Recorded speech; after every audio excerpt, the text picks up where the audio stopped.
Versus Brown. Thank you. You're welcome, Judge. Parties have been sworn in, Your Honor. You may be seated. Ms. Davis, according to the complaint that I've read, you and the defendant lived together for a period of time. It is your claim that when you moved in together, you put down a substantial amount of money, almost, I think, $4,000. You call it a down payment on the house. You say that Mr. Brown subsequently kicked you out of the house and you want that money back.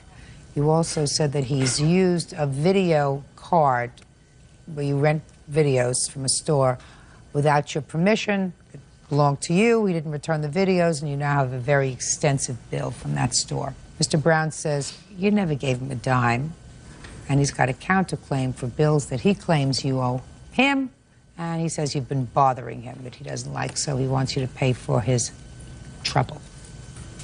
Right. Yes, ma'am. Okay. All right, Ms. Davis, when did you move in with the defendant? Your Honor, I would like to tell you how my ex-boyfriend did me wrong. He moved in with me in November of 2000. Listen to my question.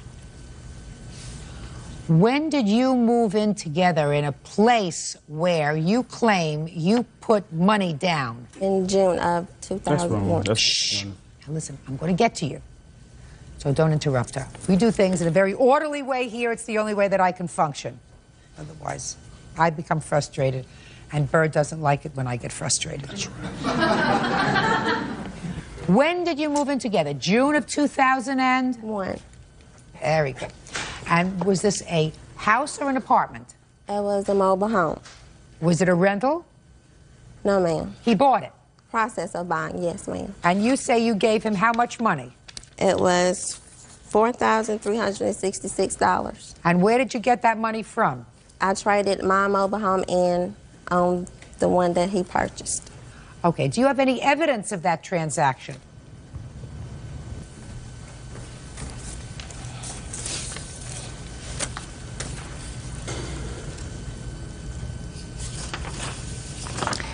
All right, sir.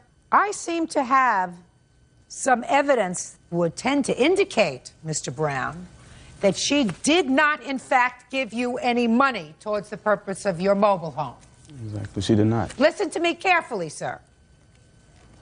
I have evidence that she did not give you any money towards the purchase of your mobile home. But I have evidence here that she traded in her mobile home No, ma'am. as a partial down payment for a mobile home that went into your name. No, not at all. Not at all. Not at all. What has transpired was a mobile home that was sold from her cousin to me for $500, which we used as a trade-in. Yeah, but they gave you credit for $4,366 as a down payment credit. That was the value of the mobile home. I'm buying something for $500 and trading in for another amount. That's just like a good business transaction. Your Honor, Does it make sense? It's a profitable business transaction. If you can buy a car for $200 and sell it for $2,000, that's a smart buy. So that's exactly what I did. I took a smart buy and used it to advance in a better home for me and my children. Something doesn't sound right, sir. It doesn't sound Does it sound right to you?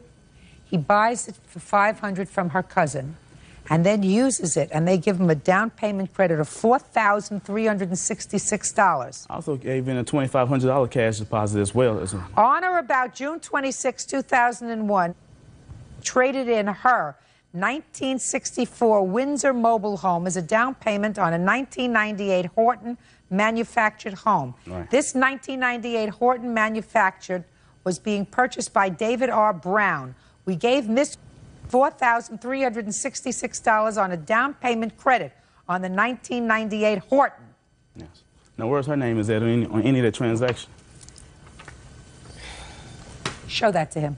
Your Honor, the reason why my name is not on there because the title was never changed over into my name, but I have a receipt where I purchased the mobile home before I met him. That's for a different mobile home she's speaking of.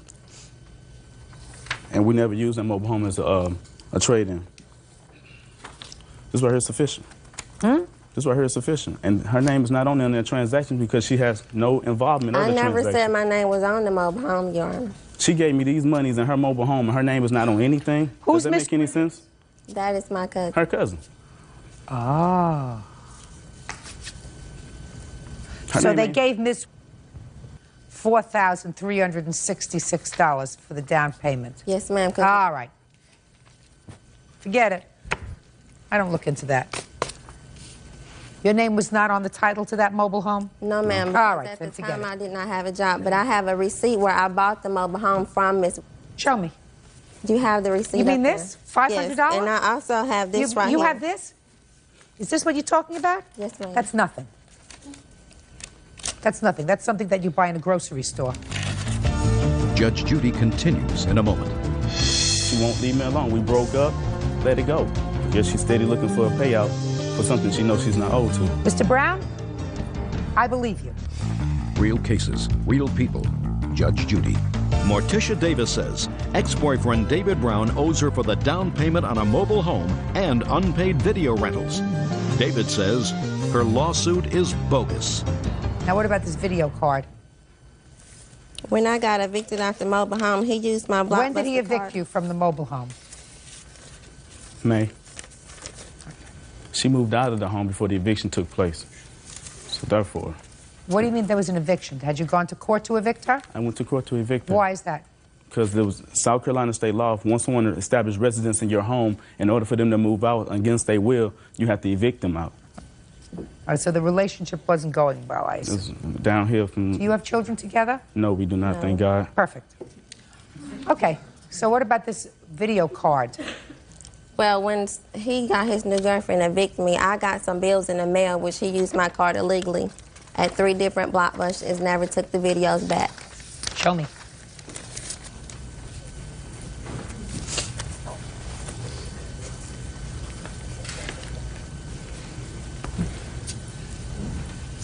You were evicted in May, is that right?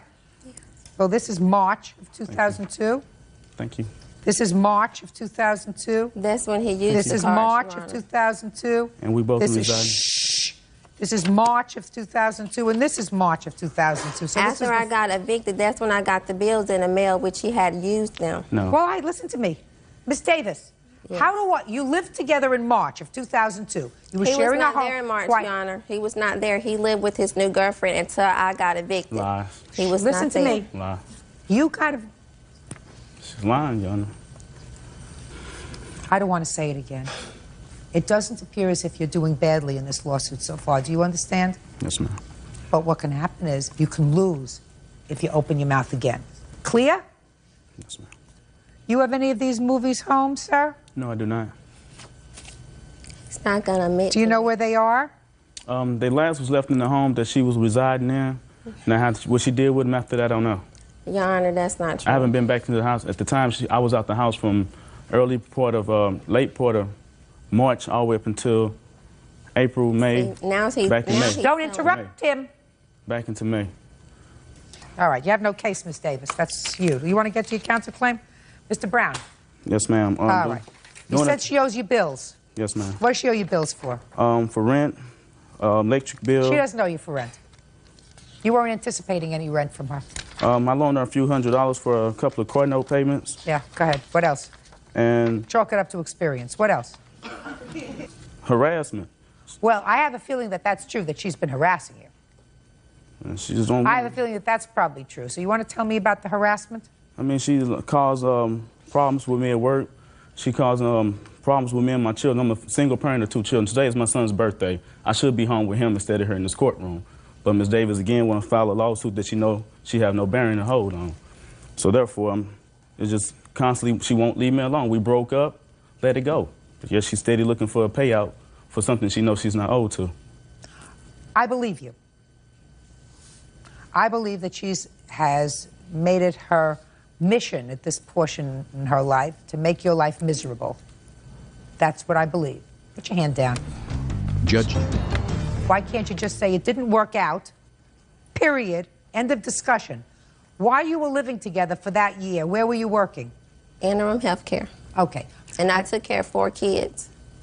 What did you do with your money? I paid bills. What bills? I have light bills, water bills, phone bills. He paid the rent. Yes, that's all he paid was the rent and the land payment. What about the food? I got that.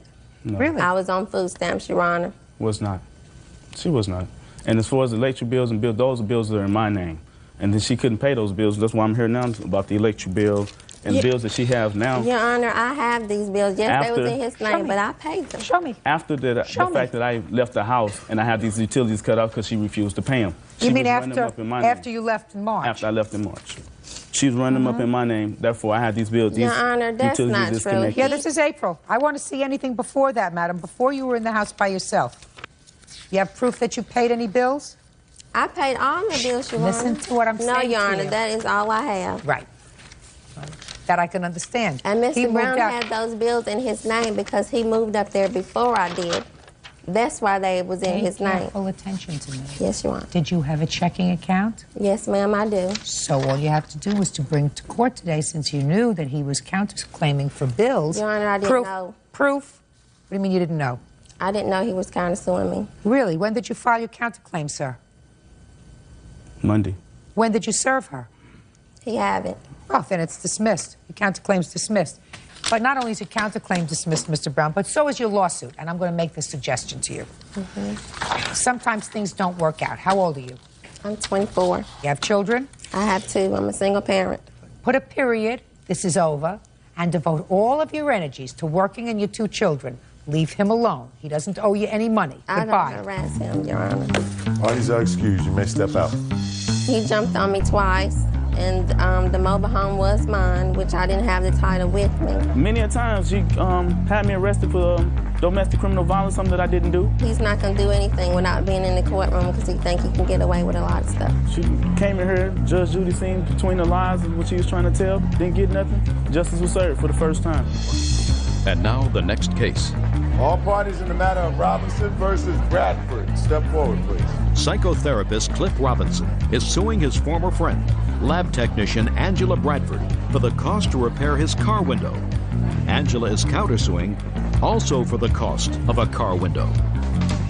Mr. Robinson, it is your claim that the defendant's son broke a window in your car, that the defendant, who was a friend of yours, agreed to fix it and did not pay you the money that it cost you to fix this rear window. Was it a rear window of your car? Rear quarter panel, yes. Ms. Bradford says, I think she's saying that she had initially agreed to pay for the window. Is that right? That is correct. But later, your son broke one of her windows in her car, and you should pay for that window. Is that your defense? It is. So let's make this as simple as we can, because Bird knows that I like to keep things simple. How much was the window in your car, Mr. Robinson? The window itself, Your Honor, came to $972.29. Let me see. I have pictures and the estimate. Well, I'm just curious because in here you say that my window cost $800 to replace, sir. That's with the labor and what it cost to. What did it cost you? $972, whatever the difference was. How did you pay for this? Cash. No. Not even sure about this bill. What kind of window was this? It's a rear quarter panel window in the Eddie Bauer Expedition. Oh, so it's a big window. It's a big window. Okay. Now, the only question that I have is whether or not you are in any way responsible for damage that she alleges your son did to her window. So, Ms. Bradford, I read your answer and I read your cross-complaint. And it appeared to me that you two were friends. Correct. How many children do you have? I have 4. And there came a time when, after this incident involving his car, he brought his kids over to your house to play. Correct. And asked you if you would watch his kids for a while. For 15 minutes, which turned into an hour and a half. Whatever. You agreed to take care of his children. And it was while you were in charge of his children that your car window was broken. Correct. Should have taken care of him better. Do you understand? I hear exactly what you're saying. Okay. Because it was your job to supervise the children, because you had assumed that responsibility when he left his kids there. Therefore, if something happened to your car as a result of a ball being thrown, that's your problem, not his. It's a lot of money. Do you have any insurance, sir? Yes, I do, Your Honor. Well, what's your deductible? $1,000. Do you have any proof that you have a $1,000 deductible? I didn't bring any insurance with the information. Why is that? I didn't think it was relevant. Well, it is relevant, sir. It's relevant how much out-of-pocket you had.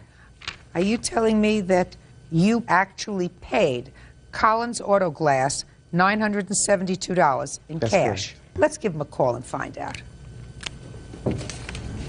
You know these people? No, I don't. They were just people you chose randomly? That's correct. Okay, good.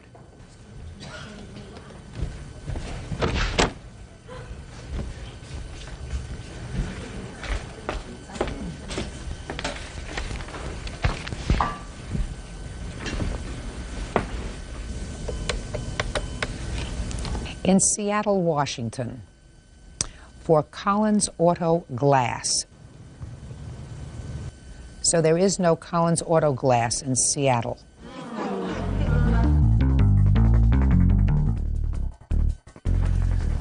Mr. Robinson, sir, is this Collins Auto Glass in Seattle? Yes, it is. Well, they don't have a listing for them in Seattle, sir. Well, I know in... They don't have a listing for them in Seattle, Washington. There is a phone number on here, sir. 206 number? There is a phone number here. It's your phone number. The only phone number that appears on this is your phone number. Yeah, my information is on there, and then in the... I don't know. Show it to him.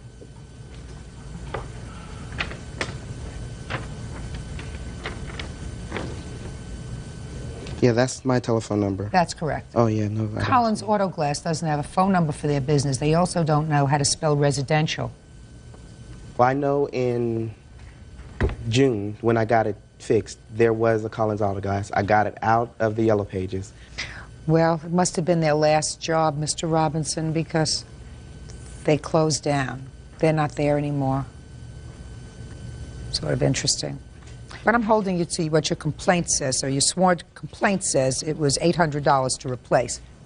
Judgment for the plaintiff in the amount of $800. On your counterclaim, Ms. Bradford, I've already explained to you the children were under your supervision when your car window got broken. So if you weren't supervising them adequately, I can't fault him for that. That's all. Parties are excused. You may step out. Did folks have a seat? Mr. Simons, a relatively simple case. You want the engagement ring back. Is that right? Yes, please. And Ms. Ream, I've read your answer. And it's sort of like one from column A, one from column B. You have the following defenses, according to what I read. Number one, it wasn't an engagement ring because you never said yes. Yes. If you don't buy that, it was an engagement ring, but he told you you should keep it even if you didn't get married, correct? Yes. And number three, in case you don't buy those two, it was an engagement ring, there was no deal for me to keep it, I would have given it back, but it got stolen. Yes, ma'am. So you don't have it anymore. No, ma'am. Is that right? When did you give her the ring? I think it was May of 2001. And how long had you known her? I met her in November. I knew her approximately 6 months and gave her the ring. Okay, what kind of a ring was it? It was an engagement ring. Can I see the receipt for it? I have the receipt. Plus, Your Honor, at the time, I had just moved, and I didn't have the receipt for the second half of the ring, but I've found that, and I've got that. So here are those two receipts. What do you mean the second half of the ring? You know, the band that goes, connects as one. Oh, you mean the wedding band? Yeah, yes. Yes, ma'am, yes. And that's the other half that I still have, which does mean no good. Okay, where is this? Did you give her both of these rings? No. You have one? I have one, yes. Okay, so it's $969.75. Yes, Judge, yes. Okay. So you gave it to her in May, and you broke up when? Around July, things started falling apart. July of? 2001. 2001. When did you ask for the ring back? Around August, I believe, the end of July. What'd she tell you? She agreed. We both agreed that it wasn't going to work out, and I went to pick up the ring. She had told me that she let some carpet cleaning people into her house, and she was afraid to be alone with these men. So she left. And when I got there, she went to get the ring. It was gone. It's funny because there was lots of jewelry, diamonds, everything, but they only took mine, my little ring. And I couldn't understand that. That didn't make sense to me. Okay. Just a second. So you broke up in July, and it was a month later that you went over to get the ring. Correct. But you had asked for it when? Probably the end of July. Okay, and she said come over in August. Yes. Well, she kept saying it might work, I hope it works, it might work, it may not work. So we tried, and it wasn't going anywhere. Okay. Now I'll hear you. Like it said, I lost my husband prior to that, and I was very vulnerable. And I'm not interested in that. Okay, I mean, not that I'm insensitive, okay, madam. It has okay. nothing to do with the ring. But, okay, well, we started dating, and I told him I wasn't ready to get married. And he got pushy about the ring. And then he asked me to marry him in May, and I told him I wasn't ready. And then he said, keep it as a gift. And think about it. All right, let's just say nothing. Say nothing. I don't believe that. Go to the next defense. Okay, I put it into my jewelry box for safekeeping, and so then, like he said, I had the cleaners come. I had to go pick up my daughter from school. It should have only taken 15 to 20 minutes, and so I went to pick her up, came back, and there was some coins and a little bit of jewelry missing, and the ring, and he made me call the police, and we made a police report. It's right here, and it couldn't be an engagement ring because he dated other women. He verbally abused me. He verbally abused my daughter. I'm not interested. Okay. But it just was an engagement ring. Sure, it was an engagement ring. It was an engagement ring because he bought not only the ring, he bought the wedding band. I told him I wasn't ready to get married. He told me to keep it. I don't believe you. I don't believe you. You owe him $975. Let me explain something to you. If you have a ring and if you break up with him and if you're not going to see him anymore, you give him back the ring. Case closed. I tried to. Case closed. In July, you don't hold on to it and put it in a box for safekeeping. That is, if in fact you put it in a box for safekeeping and you didn't go sell it someplace, which I think you probably did, or you still have it and maybe you're going to give it to your daughter or somebody else. In the meantime, if it doesn't work out, why should he feel as if you've taken advantage of him? Why? It was the other way. He told me he needed money for tires. Constantly always after me for money, all the time. That's what this is all about. He just told me he's going to take me to court to get tires because he needs new tires and because he just bought another house. Listen to me very carefully, madam. He's taken advantage of me from the very beginning. Then how old are you? I'm 38, but I'm very well put together. At the time, I wasn't. I was distraught. Listen to me. You don't look like the kind of person that anybody takes advantage of. I just lost my husband, and my mom got diagnosed with cancer, and he knew this. Listen to me. Listen to me. If you were grieving over your husband, you don't take a ring from somebody else. I know that. I know that now. But you did. But you did. Made a mistake. And by taking a ring from somebody, what you're really saying is, I'm interested. I'm interested. That's leading somebody on. That's cruel. That's unkind. And in my judgment, after listening to both of these stories and hearing your three defenses, A, I didn't say yes. B, if I said yes, he told me to keep it anyway, even if we broke up. And C, it got stolen. I don't believe you. After he came over and looked for the ring, you said, I'm sorry, my other stuff is here, but your ring is gone. He said, well, file a police report, which is what you did, correct? Anywhere in the police report did it say that there was evidence of a burglary? Yes. Well, show me. Show me where. No, read it where it says there was evidence of burglary. Right here on the top, it says crime, burglary. Show me where the police wrote down that there was evidence of a burglary, not what you claimed there was.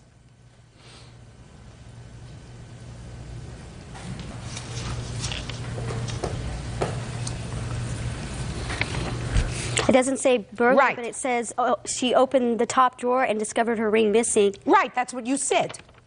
That's not what That's what he said. No, he also did this police report with me. Miss Reed, I mean, are you just thick? He comes over to get his ring. You go in with him to your drawer. You open the drawer with him. You say, oh, your ring must have been taken, along with some other coins that I might have there. That's too bad. Then you go and file a police report because he says, according to you, that you should go and file a police report, which is what you did. That doesn't mean the police found any evidence of a burglary because there was no burglary. You have insurance, by the way? Whatever. You have insurance on your other jewelry? No, I don't. Okay. Judgment for the plaintiff in the amount of the ring, which was $969.75. Ms. Ream, I don't believe you. Goodbye. You don't Thank you, Your Honor. Parties are excused. You may step out. He was always telling me to buy him things and stuff like that and saying, well, you got money, you got money. I own 2 homes, and she told me to sell my homes and give her all my money. He sues everybody. This is not his first time he sued somebody. He's sue happy. She used to call me on the phone and threaten me and tell me if I go to court, I'll be sorry. He's a liar, and he took advantage, and he knows it. And now the next case. All parties in the matter of Smith versus Henderson. Step forward, please. Maintenance man Joe Smith is suing his former live-in lover, paratransit driver Lisa Henderson, for the return of property. Lisa is countersuing for damages to her home and mental anguish. According to your complaint, you folks lived together for about 4 years. And at some point, Mr. Smith, you were arrested on a domestic violence charge. Either domestic violence or violating a protective order that Ms. Henderson had obtained. It is your claim that while you were incarcerated, she took your property and she won't give it back to you. You did get some of your property, but she still has a whole bunch of your stuff. Correct. That's what your lawsuit is about. Ms. Henderson says that you got everything that you're entitled to. What you didn't take yourself, an uncle of yours came and picked up. And she is counterclaiming for some damage that you did to her door when you were violating this protective order. So that's what we have. When were you arrested, Mr. Smith, for the first time on this charge of domestic violence? That was like almost 4 years ago. I don't remember the exact date. That's not the time that you took your property. Yes, that's the previous time. It happened twice. How many times have you been arrested altogether for domestic violence? Once. No, it had to be more than once. You said once 4 years ago, once more recently. No, this was for violating a restraining order for just going to the residence. There wasn't any violence involved. Is that right? Yeah, he was charged twice. One for holding me captive in my apartment when I was 6 months pregnant in January of 2000. And he was convicted of that charge. We got back together. A testament to your good judgment. Yeah. October 17th of last year, I had a restraining order issued to him. 2 hours and 15 minutes later, after he was served, he kicked in the front door. Now, why was another protective order issued in October of 2002? Because we were not getting along in the household. I asked Mr. Smith to leave my house. He was... How long had he been living there? For like 4 months. And we were not getting along. So he's living there for 4 months. You weren't getting along. But no violence. No. The police had to come out one incident in September where he threatened to put a hit out on me. Before that, he said he doesn't like my son and he never will. So I said, you need to get your belongings and get up out of my house. If you don't like my son, you don't care for me. What happened in October? I asked him to give him a certain amount of time to get his personal belongings and give him enough time to move out. Did she do that? No. No, Just a second, don't interrupt.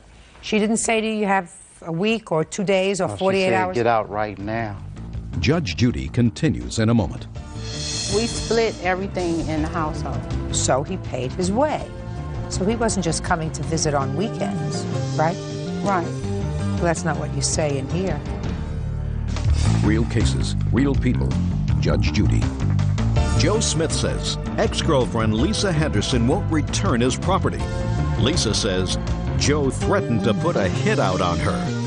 What did you do when she told you to get out? I told her I couldn't because I had just paid my rent, PG&E, and cable, and I have the receipts for that. So you were paying the bills? Yes. Some of the bills at least there. So you said, I'm not leaving because I'm paid up through November 1st. Actually, I told her I couldn't afford it because I just put my money into the household. Okay. But you told me you... Shh, don't speak to him. Speak to me. So that was the conversation. He said, I'm not leaving right now. And what did you say to him? I told him he needs to be out of my house within that Friday.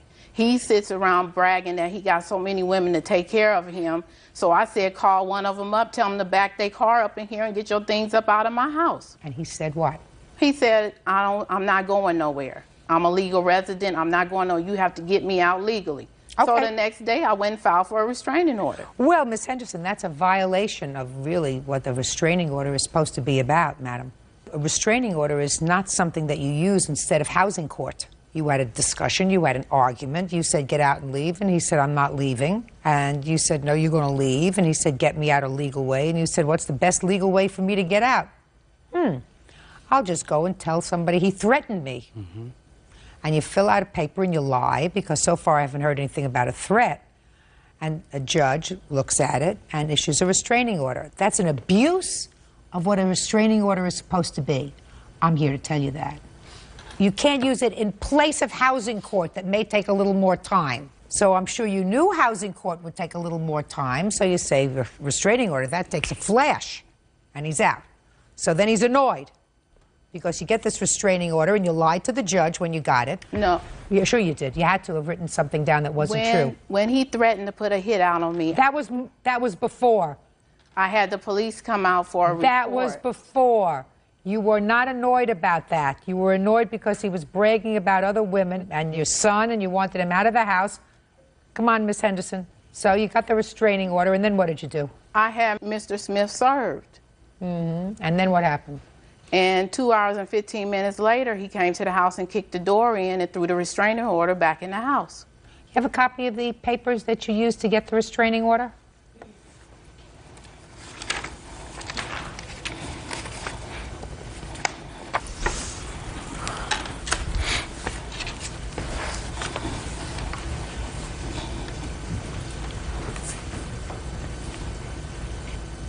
Can I see the checks that you wrote for any of the bills in the apartment, Mr. Yes, Smith, ma'am. please?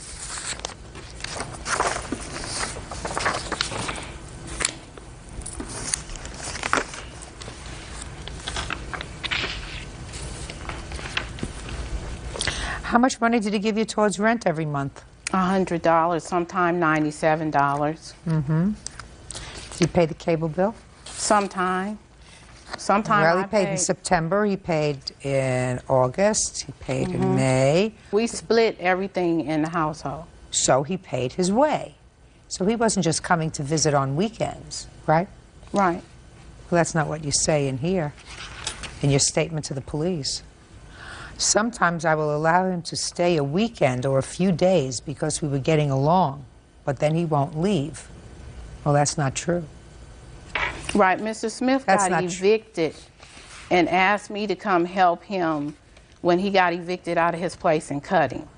Our agreement was he was supposed to stay so long to save up enough money so he can get his own place. Well, that's not months and months where he's paying half the rent, paying half the bills, cutting everything in half. So he is a tenant there. Right. Okay. All right, Mr. Smith. Yes. I want you to tell me, sir, what items do you claim that Miss Henderson has that belong to you? Everything on my list that I have here. Well, let me take a look at the list. Okay.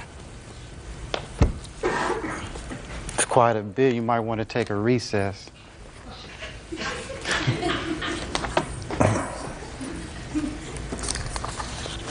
Show this to her, would you please, Bert? No, I have my list, Your Honor. And this is the list that we had in November 22nd when he was incarcerated, and he gave it to me. Who wrote that list? He did. Oh, then let me see that and list. he got a different total from what he has on there. Oh, fine. Then let me take a look. And the check, and what you've crossed out is? The things that I gave to Larry in November. So you still have the other things? Because those are the things that he gave to me by him bringing it into the household, which is a gift to me. No, it's not a gift. None of these things are gifts. I want you to listen to me. None of these things are gifts. Everything on this list that he prepared, so I won't look at this list. This is the list he prepared. You make sure are boxed up because he's going to send somebody to get them. Do you understand? Yes. No fooling around. Listen to me. If you're frightened enough of somebody to seek the court's assistance in getting a restraining order against them, you want everything that you have that might cause them irritation out of the house. You didn't have these things before he moved back. Now you're going to give them back to him, and the only contact you're going to have with him is over visitation or contact with a child that you share in common. So stop acting stupid. Judge Judy will continue in a moment. Now let's talk about him busting down your door. He knocked down the door, Miss Henderson. Was that after you had him served with the protective order in October? Yes. Then he, I don't think that was the right thing to do, to knock down the door. It also wasn't the right thing to do to file a false police report, which you did. So you do not get your door fixed as a lesson not to abuse the court system. That's it. Go. 346 on the calendar in the matter of Miller versus Hastings, Washington. Parties have been sworn in. Judge, you may be seated. Folks, have seats, please. Who are you? Brenda Hastings. I'm Michelle's mother. How old is Michelle? 17. Okay. Miss Miller, Michelle is your son's girlfriend. Yes, ma'am. This is your son. Yes, ma'am. So you're really suing your son and his girlfriend. Her mother is here because she's a minor. Yes, ma'am. It appears from what I've read that you decided to rent a house. You were separating from your husband or something like that. Yes, ma'am. And that your son and his girlfriend said that they wanted to come and live with you. You say that this didn't work out, but they owe you for back rent. They owe you for money that they put on your credit card. They have a counterclaim. And their counterclaim involves both of their cars, which they say that you took, you hid, and caused damage to. No, ma'am. So that's what the case is about. Very complicated. When did you decide to rent this house? About the second week of September. And what was the rent on the house? $575 a month. And what was your arrangement with your son and his girlfriend? I had planned on moving. My husband and I were just going to separate for a little while to work out some differences. There was a duplex that I had been waiting on that was around the corner from the house. My 15-year-old son had told Charlie here that we were moving, and Charlie indicated to him that he needed a place to go. He was tired of the stuff at Brenda's house. I had talked to Charlie. He had been living with you? Is that right? How old are you? 19. I had talked to Charlie and told him that was fine. There was no mention of Michelle at the time. That came up later with Charlie saying that she don't really act like she acts, but she'll act better when she's not around her mother. I thought about it for a while, and I said, well, we'll give it a try. And this is a lot of information that I really don't need. Okay. Well, I went up and asked the landlord, and the landlord said they were renting it. Oh, okay, fine. So you decided to rent it, and you decided to let the two of them move in with you. Right. And what was the financial arrangement with them? We would go on the rent 3 ways. Did you discuss that with her mother? No, ma'am. And you knew she was 17? Her mother had put her out. They wanted both. They had asked several times for both of these to put them out. And my young son here, Derek, Miss Miller, can tell you. That's not my question. My question was, you knew that Michelle was 17. Yes, I did. Okay. Michelle cannot enter into a contract with you because she's a minor. So if you did not have an agreement with her mother to pay a third of the rent, you cannot sue Michelle for a third of any rent that you believe she owes you. Do you understand? Yes, ma'am. Okay, so let's do away with that. So let's deal with your son. Did your son give you any money towards the rent? No, ma'am. He gave me $150 to help put on deposits on the utilities. So he gave you $150? Yes, ma'am. How long did they live in the house? 6 weeks. 3 weeks. 6 weeks. And when did you move out of the house? The 28th. Of September? Yes, ma'am. Charlie did not move out of that house until the 10th of October. I moved out the 28th. You stayed there. You were on the run from the police. Shh, just a second. Miss Miller. Yes, ma'am. What rent do you believe your son owes you? For him and Michelle, then it should have been half of the $575. No. Miss Miller. He's supposed to pay a third of the rent, right? Right. But I have a 15-year-old at home that these two here complained what was his part of the rent because he was getting child support. Did you move in with another child? The 15-year-old moved in shortly after these two did. He didn't stay there all the time, but he was there. What about you? Did you move in? I didn't move in until the 24th of September. September? No, August. Oh, no, it was September. I'm sorry. I didn't even stay there half of the time. Miss Miller. Stayed maybe a whole week Miss out of Miller, did you move in August 24th or September 24th? September 24th. Okay. Well, let's go to the credit cards that you say that they used. How did they come to have possession of your credit cards? They didn't have possessions. We had an agreement. I have a letter from the landlord because Mrs. Hastings was putting them out. We had an agreement to try to get the house livable for them to live in so they had a roof over their heads. And you're talking about credit cards, Miss Miller. Let me hear about the credit cards money. I put my credit cards, to get the house in order for them to live in, it had to have floors, it had to have cabinets, it had to have everything. The house was gutted out. It had to have everything. So is that what was put on your credit card? Yes. So why do you think they should pay for that? because we're in agreement. If Mrs. Hastings put them out. Negative. Stop saying Mrs. Hastings put them out. It doesn't make any difference whether she put them out or not. Now, am I correct? It does that make a difference. No, Yes, it doesn't make a does. difference legally. Her mother put them out. He didn't have a place to go. She He didn't cannot put go us to out. my house that I own. My husband will not let him stay there. He's already ripped us off. He's breaking into the house. He's broken into the garage. He's not allowed on the property. Okay? Miss Miller. I did what I could to get him a roof over his head. Miss and I Miller, got you're his repaid. mother. Listen to me. You're his mother. Excuse me, ma'am. But this boy, I've got papers. This boy has been in and out of jail, detentions. He was stolen from me when he was That don't have 14 nothing to months do with old. I've got legal documents, Charlie, to prove it all. Miss Miller. He's on drugs. I've tried for years to get him help, okay? Miss Miller, listen to me. I understand that you have a frustration with him. If you And helped from- him out as much as I have in a lifetime, you would too. Miss Miller, listen to me. If Miss Hastings allowed your son to come and live in her house with her 17-year-old daughter, then she's got rocks in her head and probably decided she had had enough.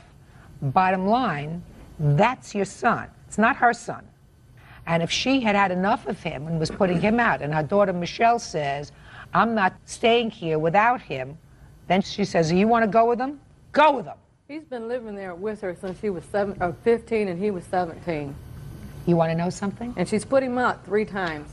Miss And Miller. I have been there, Miss Charlie. Miller. Miss Miller. Yeah, okay. Miss Miller. Yes, ma'am. This is your son. And if she's put him out 3 times, and if he was living there from the time he was 17 years old, it had to have been because you and your husband put him out. Exactly. No, he left on Exactly. it. No, you left on your own Miss because Miller, you don't were talk on to him. drugs, Charlie. Miss You were Miller, selling drugs 1, 2, out of my 3. house. Miss Miller. And I called the police Put her on you. outside. That's why you left. Put her outside. I'm going to let you cool off outside, Miss Miller. Real cases, real people. Judge Judy. Atina Miller says her son Charlie Washington, his girlfriend Michelle Hastings, and Michelle's mother Brenda owe for rent and repairs to her home. Okay. Miss Miller, you can't talk to your son. This is not time for you to shout at your son when you're in a court. Time to do that is when you had him in therapy when he was 7 years old. If your son has been giving you problems and moved out of your house, whether you put him out of your house or whether he left voluntarily, you knew where he was living with the Hastings family and their daughter. That was probably a major error on their part. Some people do that. I never quite understand why they take in somebody else's problem into their home. But be that as it may, if you decided that you wanted to put a roof over your son's head as his mother, that's what your job is. That kind of unconditional love is what you do for a child, even if they drive you crazy. Are you currently living in the house? No, ma'am. Did you decide to go back to your husband? Yes, ma'am. Is that where you are now? Yes, ma'am. Is that where you're going to stay, you think? Yes, ma'am. Tell me about the cars. You took your son's car out of impound? I paid to get it out, yes, ma'am. What'd you do with it? Set it in my backyard.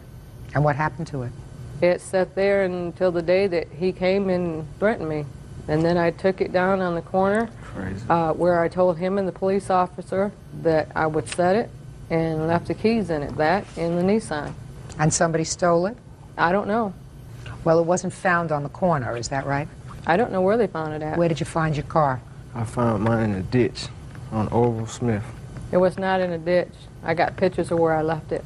Well, that's what I'm saying. So what you're saying is somebody took the car after you left it there with the keys in it. Why'd you leave it there with the keys in it? There was no keys in it. There was keys in it. Crazy. When you left it, the keys were in it. So I'm asking you, why did you leave it with the keys in the car? He came, he harassed me. I didn't want him on the property. And for him to come and get the keys, then he would have to come on the property. And I talked to him in the back of the police car and told him. What were the police doing there? I called him because he threatened me. When did he threaten you? When he came to the house. Was this after he had moved out of the rental house? No, he was in jail. He had just gotten out October 31st, and I didn't know he was out of jail. What was he in jail for? Theft of property from an auto and breaking and entering of an auto. What were you in jail for? Assault the third. He was also in jail for that. Assault the third. Who did you assault? My girlfriend. You ever arrested for breaking and entering?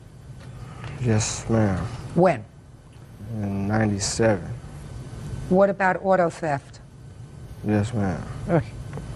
So you got his car out of impound, you told the police he had threatened you, you were taking the car, you were parking it at the corner, you were leaving the keys in the car, and that's the last you know of the car. Yes, ma'am. And you found the car when you got out of jail, sir? I did. Where did you find it? It's on Orville Smith Road. She parked it in the edge of the woods. No, she doesn't park it anywhere. You found it there. You didn't see found it there. You found it there. I got out and I looked and I turned around and I went back to my house. And I brought him down there and he couldn't find no keys nowhere in the car. Well, maybe somebody who stole the car took the keys after they finished joyriding in the car. What about your car? Well, my mother and my father found it in a hayfield. What makes you think that Miss Miller took your car? Because she stole the keys out of my purse. I didn't have it in my possession. No, I did not steal the keys from her purse. This key goes to a car of Charlie's that he has in their yard. I don't know if it runs or not, but it was on this key ring with this key. And when I talked to Charlie on the phone after he had beat up Michelle, he told me one of them keys went to the car. And that's how I got the car. So what did you do with the car? Charlie explained for me to take the car to my house and park it and not to let Michelle have the car. You mean her car? No, it's his car. It's legally in his name. Is that right? Yes, sir. Is your car, the car that you're talking about, that you're suing over, in whose name is that car titled? Yes. You have two cars titled in your name? Yes, ma'am. What year cars are they? 94 and 87. What do you do for a living? Well, I was working at Arby's. At Arby's? Who bought the cars? I bought one, she bought one. But she wasn't old enough to put it in her name, so I signed for it. Why didn't her mother sign for it? Because they went and got it without me. I was at work. They went looking at cars. They picked out one and she bought it. Miss Hastings, yes. Is he still living in your house? He is right now, yeah. You had him arrested for beating up your daughter. You've thrown him out of your house at least 3 times. No. No. He left your house 3 times in the last 2 years. You took him into his house, into your house when he was 17 years old. Since he was 17 years old, he's been arrested several times, according to him, for a variety of things. Breaking and entering, auto theft, assaulting your daughter. Would you kindly tell me what kind of medication you're on? Because I want to take some. If you don't see that he's not right for her. Real cases, real people. Judge Judy. Bettina Miller says her son Charlie Washington, his girlfriend Michelle Hastings, and Michelle's mother Brenda owe for rent and repairs to her home. Miss Hastings, he's not right for her. He may not be right for her, but everybody has to make their own choices. And hey. Everybody has to make their own choices once they're an adult. Until you're an adult, your parents help you make those choices, and they don't do things that encourage you to make bad choices. Well, Tina has put her son out several times. Tina's son is a bum. Was your daughter a bum when she was 15? No, my daughter was in school when she was 15. Is she still in school? She's going to night classes. No. Before she met him, she was in school. Yeah, but she... After she met him, she's not in school. Had nothing to do with him. Oh, listen, Miss Miller. Yes, ma'am. I'm going to give you some words of advice. Is this the first child that you've had that's been in trouble? Yes, ma'am. You think you know how to deal with it now? Yes, ma'am. Tell me how you're dealing with it. I work with it the best I can. My advice to you is you be there as a backup in case of an emergency, in case something bad happens. But until he grows up and stops doing things that are both harmful to himself, to the people that care about him, and to you, he's going to have to make his own mistakes. If you put yourself in a financial position where you've stretched your finances, it's a foolish thing to do. Because what will happen is he will never be forced to grow up. You tell me you put him out of the house, or he left the house when he was 15. The Hastings took him in. And when the Hastings decided to put him out, you provided a roof over his head.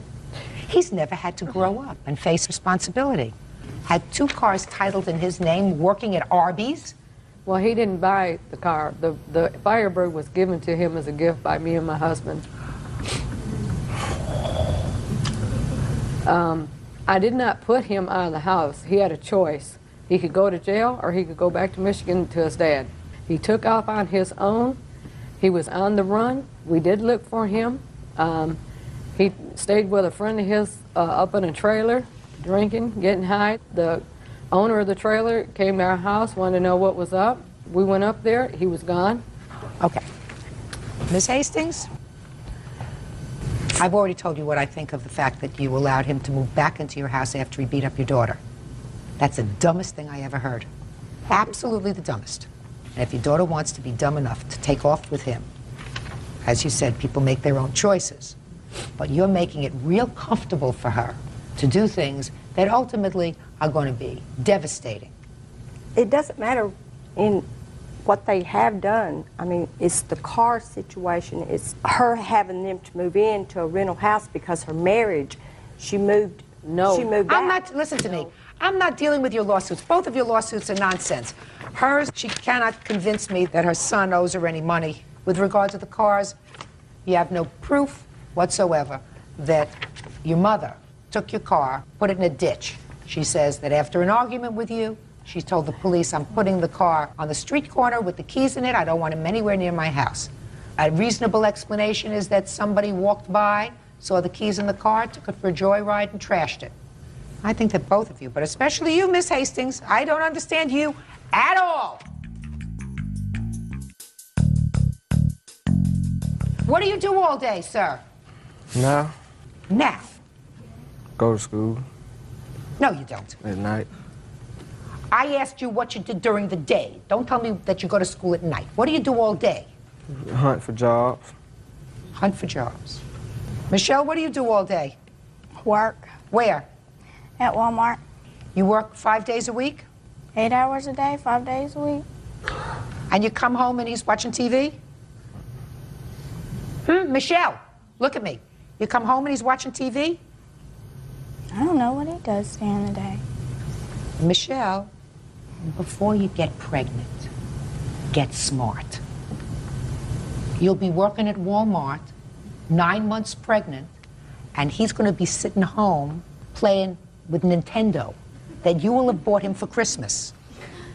Get smart.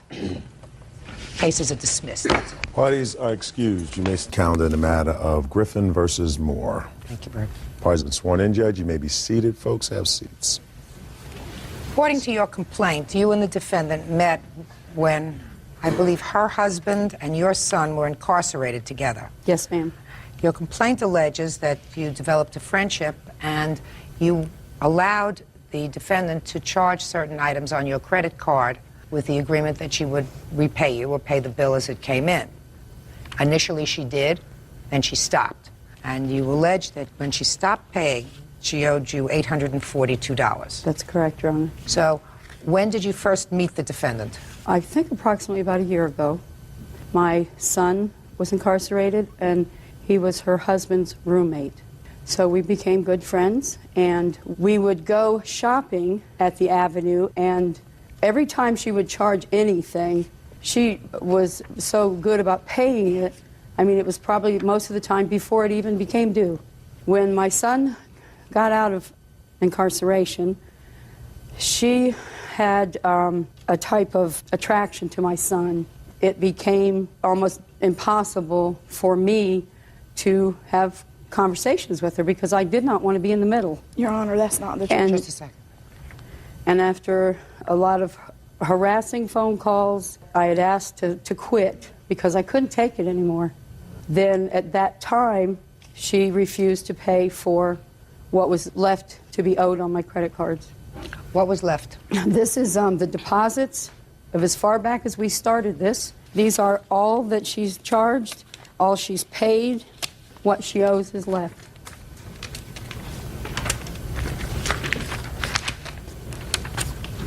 So she paid on time until October? Yes, ma'am, till the end of October.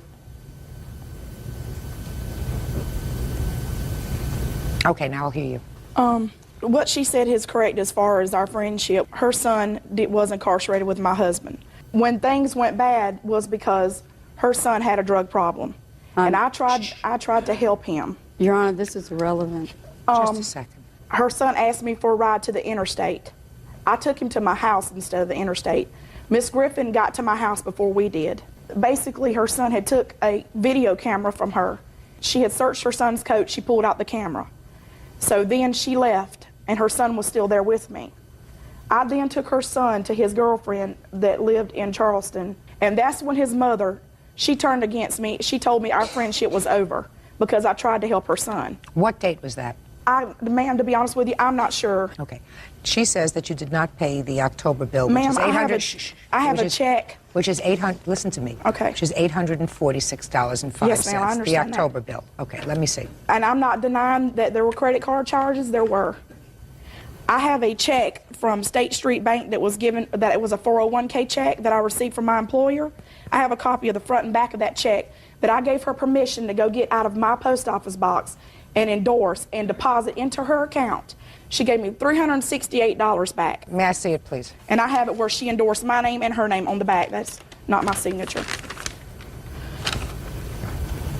Because at the time I was on a medical leave, she knew that my money was a little tight. I told her to take the check to pay for the bills because I never missed paying her. I'm just trying to find the date on this, when she endorsed it. It was on 10/27 on my, it's on, I think, the second or third page of my bank account statements. And you'll see right next to it where I cashed a check for the exact amount and gave it to Miss Moore at my home right in front of my husband. He'll be a witness to that. Her husband has never been present. Just a second. We've made any charges or any money exchange. Just a second. So what you're telling me, Miss Griffin, is that at the time your friendship was coming to an end, the defendant gave you a check, which you did in fact cash, in the amount of $1,012.99. Yes, ma'am. And you gave her the entire amount of money. Yes, ma'am. Doesn't make sense to me, Miss Griffin. That weekend, Miss Moore came to my house. Yeah. I gave her the full amount of cash, handed it to her. Right. She said she wanted to give me $300 because she had a rainbow rental or something that was pressing and had to be paid. And she said when she got her check on Tuesday... Let me see the rest of her papers, please. When she got the rest of her check on Tuesday, that she would take care of the rest of it. Your Honor, I could have... And the whole time Miss Moore was out on disability... Just a second. I could have cashed that check myself. I cashed her check because she did not have a bank account at that time. I took care of things for her. She had some drug problem, and she tried to commit suicide. Not interested in that. Well, Your I mean, Honor, I that was is there not true. taking I care have of her. I didn't want to turn my back on her. Your Honor, that is... Were there any witnesses present to the transfer of this $1,012 to Miss Moore My on the husband, 27th? Michael Griffin, was there. See here? Yes, Your ma'am. Honor, he was never present during any of these things. Just a second. It was just me and her. Go ahead. Mrs. Moore wanted to meet with my wife at our home because whoever she was seeing for therapeutic reasons told her to come to closure between Kevin and Nancy. And I was standing right there in my bedroom. She was sitting in the blue chair to the left of my bed when Nancy handed her $1,012 and change, and Rebecca handed her back $300 to redeposit in Nancy's account. No, ma'am, that is not true. Mr. And- Griffin was never Now, present just a during second. any of these transactions. Just a second. I don't see whether she was given credit for the $300. On the first page, every deposit that she made to me is on the left. Every bill that I wrote to the Avenue or any of my other credit cards So is what you're telling to the right. Is what you're telling me that at the time she made these purchases in October, she still had an outstanding bill to you? Yes, ma'am. Your Honor, She made- also Mrs. Griffin shopped along with me, and she had stuff on that bill as well, where our stuff was added together and not separately. That's wrong, Your Honor. If you look at my receipts, I've been very careful, and she had one receipt, and I had one receipt. Always a big mistake. Your Honor, and You know, you understand this is always a big mistake to do. Yes, ma'am, I do. Okay. Miss Griffin, who it appears over an extended period of time, had been very good to you financially by allowing you to make these purchases when you didn't have the cash to do it. Yes, ma'am. But all of a sudden say that you have an outstanding bill to her of $846 when you didn't. Your Honor, like I said, when our friendship separated, it was due to the fact that her son stole from me and he went to jail for a drug That's charge. untrue, Your And Honor. I have the police report here. That's when mine and her friendship went sour, because her son came to me.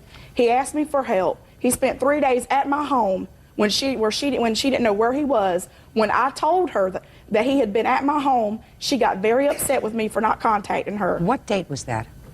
Oh, it was before Halloween. 11/3. So it was after this? No, this was the weekend prior to 11/3.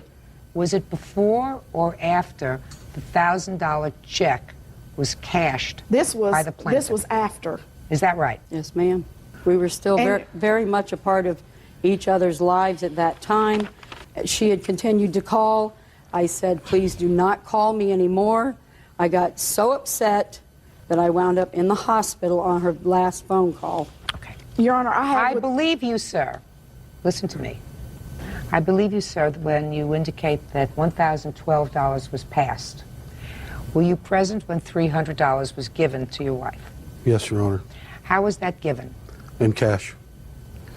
$100 bill? Rebecca, pardon me, Your Honor. Rebecca handed back cash, $300 cash to Nancy. Not true, Your Honor. That is not true. And I have somebody You have here your with- bank records with you? No, because at the time I did not have a bank account. She was correct about that. I did not have a bank account. But I could have cashed that check myself through my employer's bank. But you didn't. But I always cash You my didn't. checks by myself. She You never said did you it had a before. witness. I'll hear your witness if your witness has anything germane. If he does. Yes, What is ma'am. your name? Alan Young. I've been a friend of Rebecca's for 15 years. Becca asked me would I give her a loan of $300 because she owed Mrs. Griffith some money. She borrowed money from me that night because she said she had to pay on her rent or something. So I kind of believed her. What is your rent, Ms. Moore? $385. Well, even if she took all the money she owed you, you still have the $300 for rent. I understand So why did you that. need to borrow money from him for? Because I had additional bills that I owed for besides paying her, but I wanted to pay her and have her out of the way because I always paid her before the bills were due. Do you have the statement from your account, Ms. Griffin, as to what payments you made on the account in November? Yes, ma'am, that would be right. And those payments there, I'll be glad I to see. show You them to made a deposit on the 30th of October. Yes, ma'am. Your Honor, she was paid in full when she received that check. No, ma'am, I was not. Yes, you were. No, I don't think so. I don't think so because I see no other basis for her depositing only $300 into her checking account on the 30th Well, Your of Honor, October. I can't help if that's the only thing she deposited. She was paid. I have to make a determination based upon evidence. The evidence indicates that on or about the time that that check was cashed, she did deposit $300 into her account. So I'm entering a judgment for the plaintiff in the amount of $842. That's all. Thank you, Your Honor. Parties are excused. You may step out. The jail Monday. She is married, and at the time I had a fiance. I lost a friendship on kind of her son's drug problem. She knew that, and she was still coming on to me. She can't rule everybody. And now the next case. All parties on Gregorian versus Scaturio. Step forward, please. 23-year-old cashier Mariam Gregorian is suing former live-in boyfriend, 23-year-old salesman Scott Scaturio, for his share of a security deposit. Scott is countersuing for the cost to rent a U-Haul, storage costs, and harassment. Ms. Gregorian, you and the defendant lived together. Were you boyfriend and girlfriend at the time?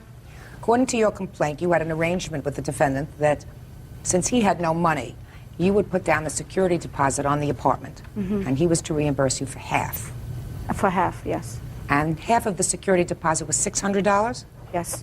And you also say that the time that you left the apartment, because he was threatening, you gave him an additional $200. For April's month's rent, yes. So he says that you actually owe him money because he was forced, as a result of your leaving, to hire a U-Hauler to take all of his furniture out. Is that right? Correct. And that was not the agreement, that you were going to reimburse her for half of the security deposit. Your agreement was she would pay for the security deposit, first, last, etc., and you would pay for the household furnishings and all of the household appliances. Correct. Right? Correct. When did you move in together? We moved in February 1st together. And when did you leave the apartment? April 2nd. And you would have an argument at that time? Yes, we did. Okay. So you were ready to call it quits, and you were ready to call it quits, I assume. Correct. Is that right? Correct. Now, you agree that she did put down this $1,200. The $1,200, correct. And to fulfill your part of the obligation, you purchased all of the furniture. Correct. And you purchased all of the appliances. Correct. In the U-Haul that you hired, did you put all the furniture? Yes. And did you put all the appliances that you purchased? Yes. Did she take any of the furniture? No. Did she take any of the appliances? No, ma'am. Well, so, then let's understand this. On the one side, she put down the $1,200. You purchased all the stuff, but you have all the stuff, Correct. right? She's out the $1,200, including half that should be yours, right? No, because that wasn't the agreement. Well, the understanding was that if she put down, according to you, that if she put down the $1,200, your capital contribution to the apartment would be, I assume, purchasing furniture and appliances about the same amount of money, $1,200. Correct. Did you spend $1,200? About that, maybe a little more. But you have it. You didn't say to her, I'll give you half, right? Correct. Why not? Because the agreement was before we even took the apartment that if anything should happen to the relationship, that we would at least stay as roommates in the apartment. Nobody stays on as roommates. That's stupid. In any event, sir, I don't believe you had that conversation. So what I'm asking you is let's talk about money. Let's say you spent $1,200 on furniture, appliances. She spent $1,200, right? Each of you should be out $600. That's math. I'm not really good at math. But am I making myself clear to you, Bird? Very. Right. So you got $1,200 worth of furniture and appliances. That's on your side. But you kept it. Now, you want to give her $600, or you want to give her half the furniture? I'm not going to give her half the furniture. So that's $600 for you. Now tell me about this $200. The $200 was April 2nd when I left. He told me I owe him April's rent. And I felt that I didn't need to because it was April 2nd. It wasn't a complete month yet. I didn't need to give him anything. But you did? But I did because at the time that he had a spare key to my car and he told me that he would hide my car if he needed to until I gave him the money. And I took the $200 and I basically threw it at him. So, cheap price, $200. You don't get that back. You get your $6 because I believe that that was your agreement. Now, you hired a U-Haul it. Why didn't you stay in the apartment? Because due to her leaving, I mean, I couldn't afford the apartment on my own. Well, just a minute. How much was the rent? $600 a month. And she had already given you $2 for April. She had not given me $2 for April. During the argument, she actually opened her closet, which she already had her stuff packed, and just left. She didn't give you an additional $200? No, I left the apartment before she even finished taking her stuff out. Really? Your Honor, that's not true because we were fighting and there was a person on the phone. He was speaking to his mother and a friend of his, telling them how I started up being a psychopath. He sat there and watched me leave and pack up. What date did you move out? I believe it was the first week in May. You stayed for the entire month of April. Yes. So you lived there. She didn't, right? Correct. So you pay for it. And then you had to move because of the rent. Where did you move to? I'm actually staying with my sister right now. Okay, you paying any rent there? No. Well, look at it this way. You spent $300 for a U-Haul? Approximately, yes. That would have been your share of the $300 worth of rent, right? Correct. And you couldn't afford the apartment anyway, right? So, and you got all that nice furniture. So what are you complaining about? Your Honor, can I say something? No, I want to ask him I want to find out what he's complaining about. Actually, what I'm complaining about is, Your Honor, she stated in the police report, actually, when she filed for court, that I threatened her life and I threatened to do her harm. She actually, I have mail here, which she had actually forwarded to my sister's address. If I was threatening her life, I don't understand why she would forward mail to my sister's address where she knows that I go, when I also have police reports stating that they heard messages of her threatening to kill me, etc., etc. Well, let me see the letter that you have, sir. I don't know exactly what you're talking about, but let me take a look at it.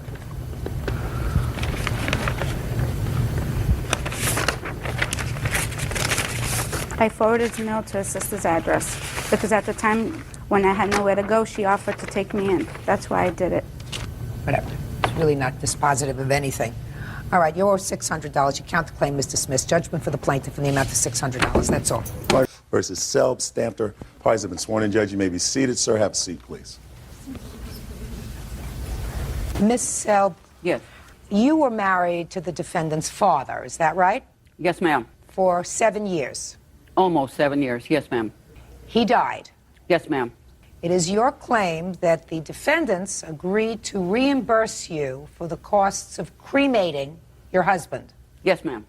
They say that there was never such an agreement. When did your husband pass away? I cannot hear you. When did your husband pass away? He passed away of October 6th last year. Was his passing away sudden? No, ma'am. He had been ill for a period of time? Only my son was there. Okay, let's try it on this side. Was your father ill for a long time? I would say yes. What do you mean you would say yes? He had open heart surgery in 1994, and among many other illnesses, and I don't think he ever recuperated, if that's From what you his mean. open heart surgery? Right. Were you notified as soon as he passed away? He passed away at 2 o'clock in the morning, and Natalie called me the next, early, about 8:30 the next Was morning. he home or was he in the hospital? He was in the hospital. How long had he been in the hospital? It was 2 days prior. To his passing. She called you 2 days before. Did you go to see him? No. She told us not to. She told us not to bother coming up there. She has no right to do that.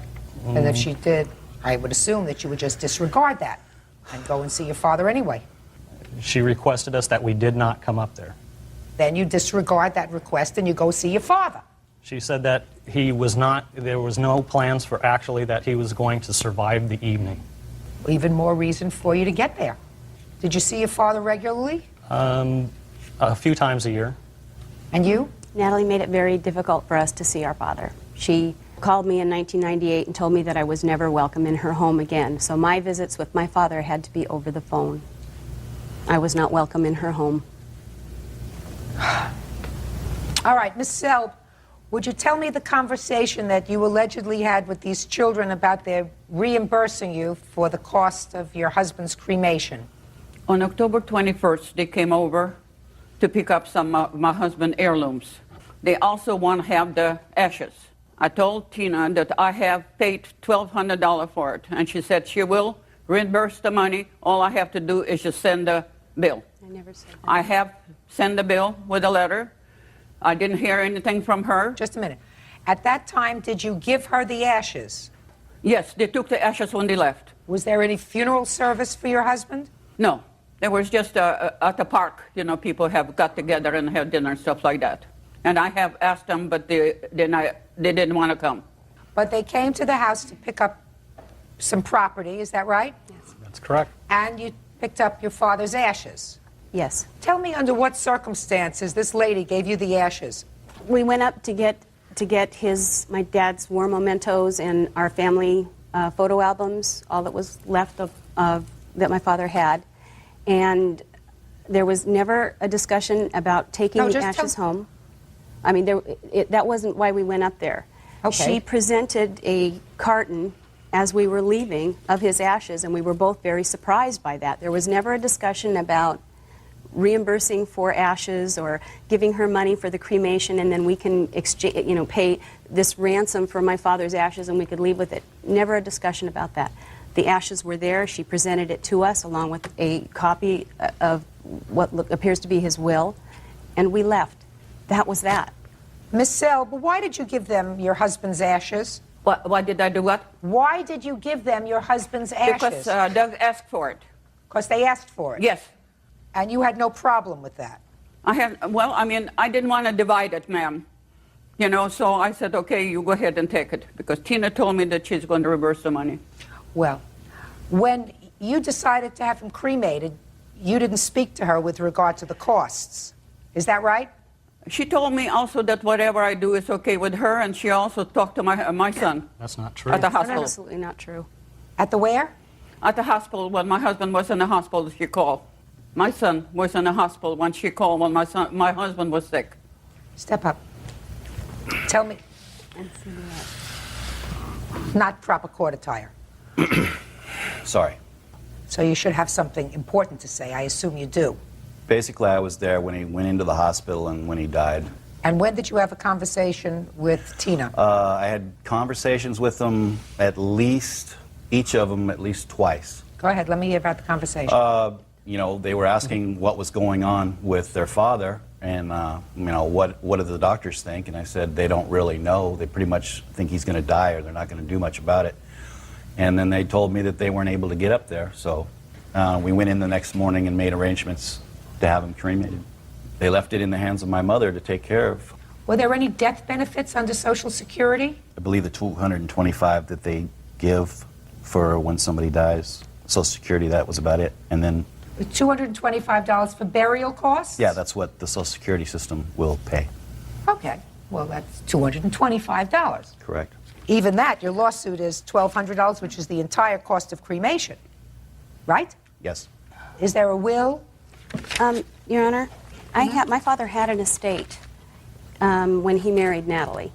And I have here a record of every single thing that my father had and things that show, as far as I'm concerned, that he had an estate that more than paid for funeral expenses. Plus his wishes to be buried. He wanted whole. to be buried whole next to my mother, who died in 1983. He already had a plot.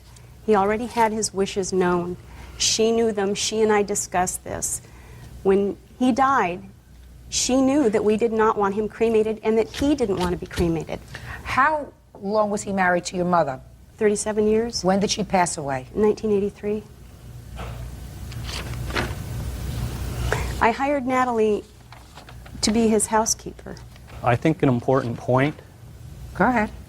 I think an important point is that when my father was ill, we hired Natalie, my sister actually hired Natalie to take care of him. And in a 6-week period, they were married, and she produced a license with his name on it. And Her license. with her name on it, and my father's name. And at that point, a bank that had all his funds and monies called us up, my sister, which was the power of attorney at the time, and said, there's something funny going on. This woman is here, and she's liquidating Closing all of his accounts. Closing all of his accounts, getting all the funds out of his accounts. At that point, we contacted my father, and that's when he said, well, we just happened to get married. Okay. Miss Sell, after you married Mr. Sell, Yes. were you working anyplace else? Before I started working for him? For the last 7 years, since you were married to their father, you didn't work at all outside the home? That was a full-time job with Mr. Selb. Fine. So you didn't work at all outside the home? No, ma'am. Is that right? How were you supported? We lived on his retirement and my Social Security. How much was your Social Security? My Social Security, $472. And how much was his pension? His pension was $1,200, something like that. And how much was his Social Security? 5 something. So you had Social Security of $400, and he had about $1,700 a month. Is that right? Right, ma'am. Okay. And he had savings as well. Is that right? Yes. Of course. Where are his savings? The savings? Yeah. We spent most of it. Do you have any left? We have traveled quite a bit, ma'am. Oh, just a minute. Do you have any left of his savings? Yeah, I have $2,000. Good. That pays for the funeral. Thank you very much. That's all. Parties are excused. You may step out. The only thing I can say that I took care of their father for 7 years. My sister went there a couple of weeks afterwards, and she found the mail actually had been sorted through and gone through, his financial statements gone through. They wouldn't even answer the letters I have sent it to them. And now the next case. All parties in the matter of Langlois, step forward. 51-year-old office manager Vicki Langlois is suing her ex-husband, 36-year-old operations manager Jim Langlois, for medical expenses for the family dog. Miss Langlois, you and the defendant were married for 13 years. You were divorced officially, I believe, according to what I've read, in 1999. Correct. There was a dog. Jim's dog. Well, you say it was Jim's dog. There was a dog that lived in your house for a long time. The dog remained in your home. The dog became ill. You took the dog to the vet. Correct. There was substantial expenses for the dog in the amount of $1,817. The dog was ultimately put to sleep, and you want the defendant to pay those veterinarian bills. Correct.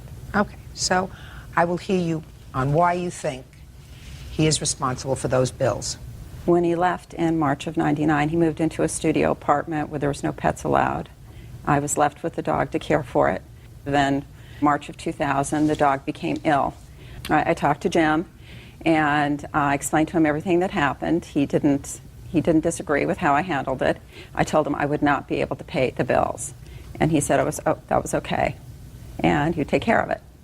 So I had brought the dog home with the understanding that I would have to give the dog intravenous feedings twice a day, which I did until April 25th, when he suddenly turned worse. I called Jim. I told him he wanted to see the dog. I brought the dog to him, and he returned the dog to me, and the next day the dog even got worse. I called the vet. She said there's nothing more we can do for him. How old was the dog? 12 years. And how old is your son? 12. So that the dog had been your son's companion as well. His best friend. Okay, go ahead. And so Thursday night, the 27th, I believe it was, I called Jim at work. When I tried to discuss what was going on with the dog, he just wanted to talk about the divorce and all the other property issues that were going on. And he got abusive, and he wasn't even listening to me. I was telling him that Saturday morning was the appointment, and he got abusive and was swearing at me, and I hung up the phone. On Saturday morning, my daughter Kendra took me and our 12-year-old son to the vet, and we sat there with him while the dog was put down. Later, I talked to Jim about the money, and he said we would have to discuss it at the divorce hearing in June.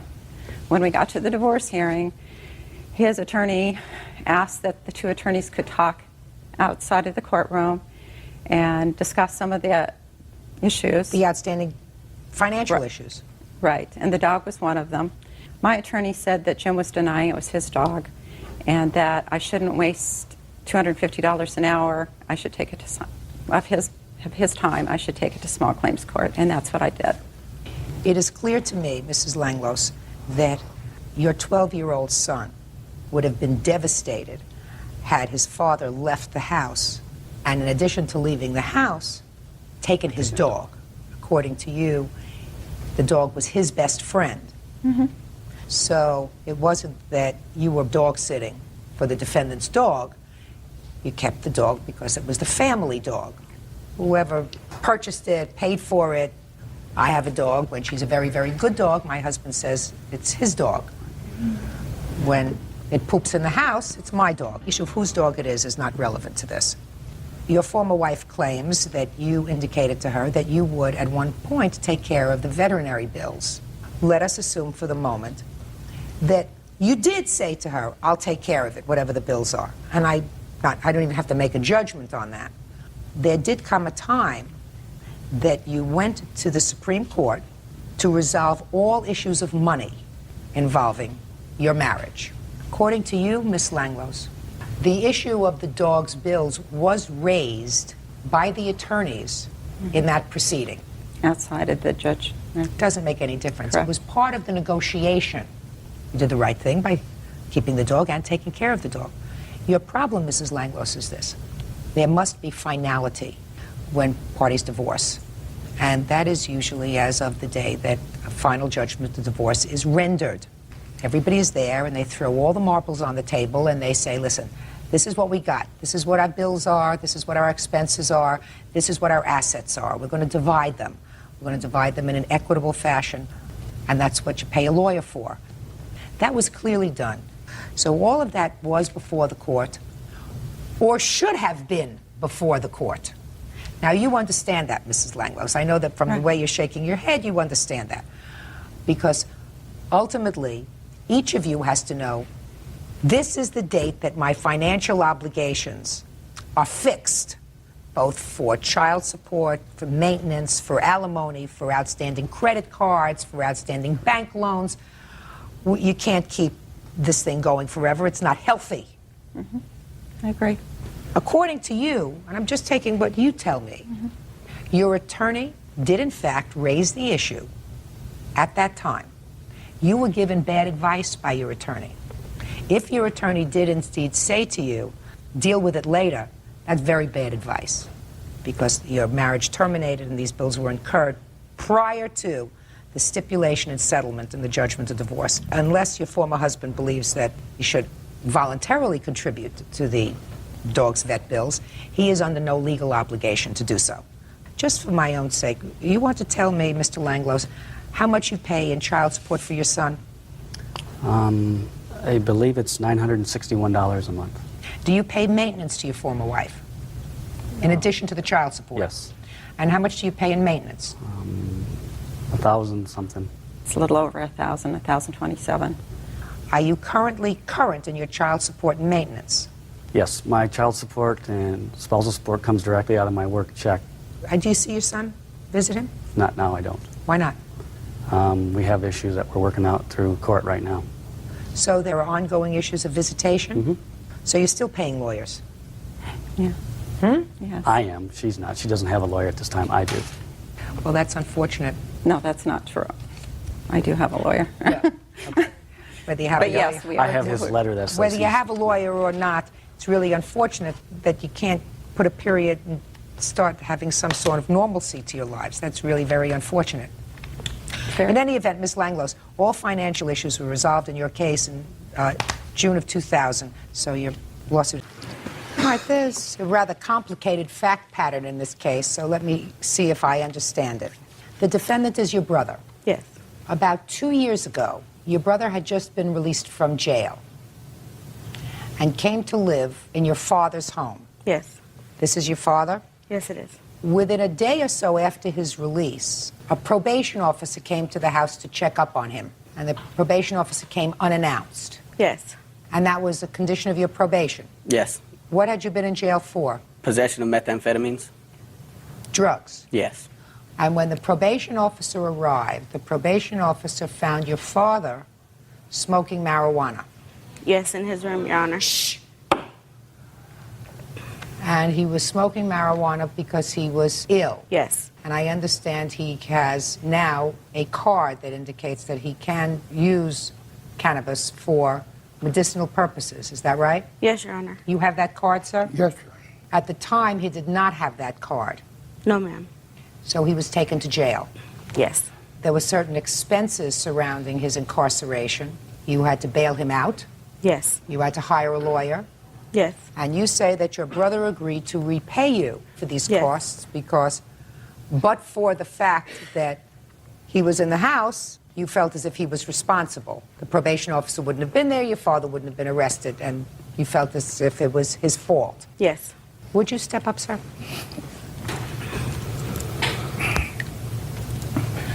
Yes, Your Honor. What's the nature of your illness, sir? I have spinal stenosis, I have gout, I have arthritis, I have rheumatism. How long did you spend in jail? 12 hours, something like that. Before your daughter bailed you out? Yes. And how much did it cost to bail him out? The bail was set at $8,000, so we had to put $800 down. And you hired a lawyer? Yes, ma'am. And how much was the lawyer? The lawyer was $2,500. You have receipts for those two things? Yes, I do.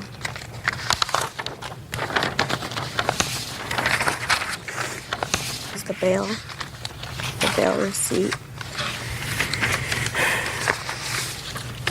And this is the attorney receipts. He sent the receipts on the letters. He sent letters showing me the balance and the balance due.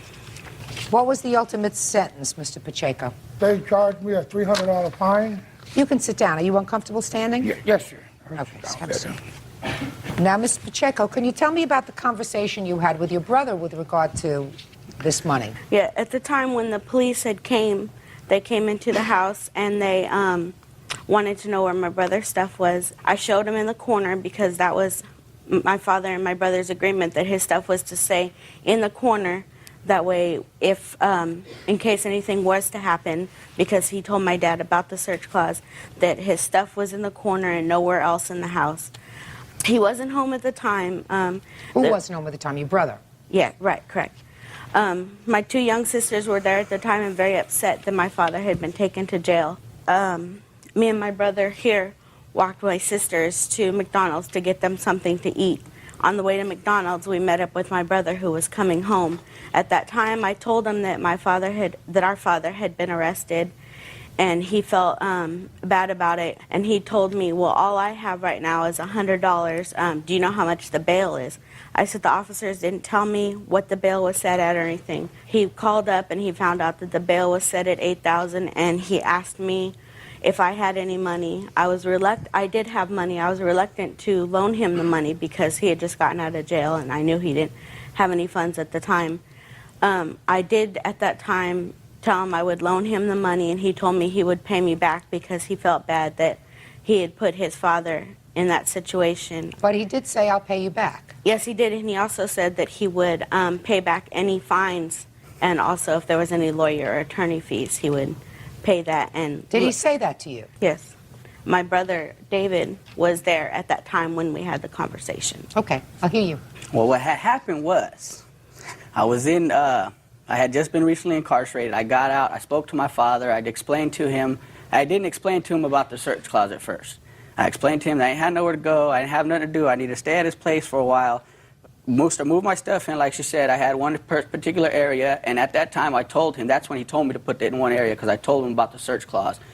This was after you moved in? This was, yeah, right after I moved in. And he said, okay, well, rather than just putting me out, he says, well, leave all your stuff here. If anything happens, your probation officer wants to come, this is your area, they can search your stuff. He knew I wasn't doing drugs or nothing. I knew what he did, but he did it in his own room because he was sick, and a long time his doctor told him, you know, that if it helps him, go ahead and smoke it, but he couldn't, you know, prescribe it due to, you know, fear of being incarcerated himself, the doctor. So then when the police came in, I wasn't there. They came in, to my understanding, they didn't even search any of my stuff. They just smelled marijuana in the house. They went to his room with unannounced, and then they seen him smoking the marijuana, so they took him to jail.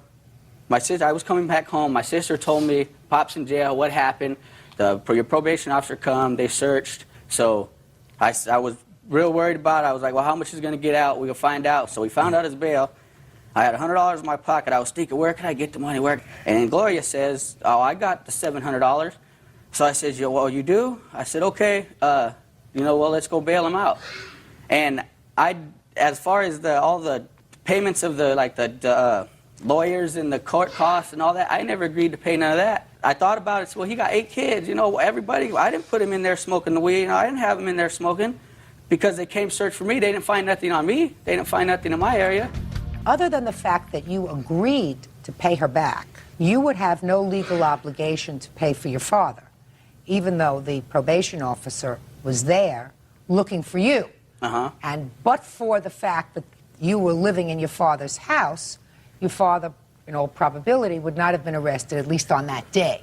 Yes. That doesn't make you legally responsible unless you agreed to pay her back. I didn't agree to pay no lawyer fees or... Step up. Tell me your name. David Pacheco.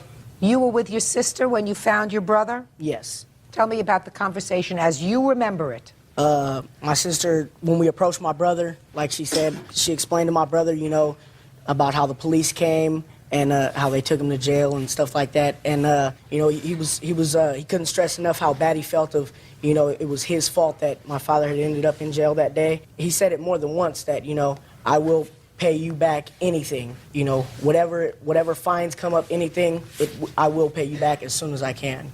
When did you decide, sir, that since there were 8 children, it should be spread around? When I couldn't pay the bill, when I couldn't pay nothing, and I didn't agree to pay I just want to know, you didn't say to your sister at the time, well, there are 8 children, so we'll spread this around. No, I didn't, because at the time I was just worried about getting my father out of jail. Right. As far as the bail, I may be responsible for the bail because if he was incarcerated because of me, but that don't make me got to pay. Why I got to pay the plant fees? He got his plants took, his weed took, his put it in jail. I didn't put him there. I didn't tell him to smoke no weed. I know it helps him, but I didn't know they was coming to raid him. Mr. Pacheco, I don't think you listened to what I said before. I said, if it weren't for the fact that I believe that you told your sister at the time that you would pay her back this money, you would not have a legal obligation to do it because it's not your fault that your father was smoking marijuana, even as he claims, for medicinal purposes. But I can imagine how badly you felt at that moment when you found out that your father had been taken to jail. Yes, of course. That you felt terrible, and you said, let's do whatever we can to get him out, and I'll take care of the bills, but I don't have the money now. I mean, that sounds logical to me. Well, later on, perhaps, we didn't even discussed anything about the lawyer fees or anything till after that day anyway. Now, when I told my father, let me know what's happening, and I'll do whatever I could do, but I say I will pay it, and then when he starts coming at me with $2,500 for a lawyer, you know, I'd have got a public pretender. Public pretender. I never heard them referred to as a public pretender. I've seen some of them work. Some of them are pretenders. That's what I say too. But see, you get that from the state. I mean, you know, why I'm a public I wouldn't pretender. get no That's a new one. $2,500 on a Gotta lawyer. send that one to the Bar Association. Judgment for the plaintiff in the amount of $3,600. That's all. Parties are excused. You may step out. I ain't trying to go get no lawyer or tell him to, you know, go hire this high-priced lawyer and get all these fines. I never agreed to none of that. Sometimes family, they might say something at the time and not mean it, but you just have to pursue it. And now the next case. All parties on Clay versus Markham. Step forward, please. 50-year-old respiratory therapist James Clay is suing 30-year-old former teacher's aide Don Markham. James says during his family stay at a hotel, Don injured his daughter in the pool. Mr. Clay, I understand that you were at a motel with one of your daughters. 2 of my daughters, yes, ma'am. And it was a nice day, and you and your daughters were in the swimming pool. My 2 daughters were in the pool, and my wife was supervising them. And at the same time, the defendant was in the swimming pool. Yes, ma'am. You were there with a group of people? Yes, I was there with a school group. I was a room chaperone. You were the chaperone? Room chaperone, just for the evenings in the room. According to your complaint, Mr. Clay, the defendant injured your 11-year-old daughter. Yes, Your Honor. Were you present when that happened? I was not present. Who is a witness to what happened? My wife. Could you step up, please? Mrs. Clay, tell me what you observed. Well, Mr. Markham was in the pool. He was in the middle of this group. He was picking people up and throwing them. He'd throw one this way and one that way, and, you know, just every direction. And some of the other mothers and I were looking at each other like, this isn't right. He's going to hurt somebody. This is an accident that's going to happen. And it did. Well, tell me what happened. Well, he picked up a young man, threw him. My daughter was close to How did he throw him? Like that, through the water. You know, hurling and then down on my daughter's left shoulder. Pushed her under the water. And she came back up and her shoulder was obviously hurt. Well, what did Mr. Markham do? Well, I looked right over at him and he just kind of shrugged his shoulders and didn't say anything. Did you take your daughter for any treatment? We went back to the room, got dressed, and subsequently went to the hospital, the ER. Do you have any papers from the emergency room? Yes, ma'am.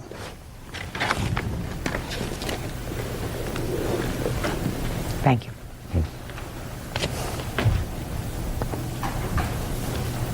Laura, would you like to step up with your mom and dad? Sure.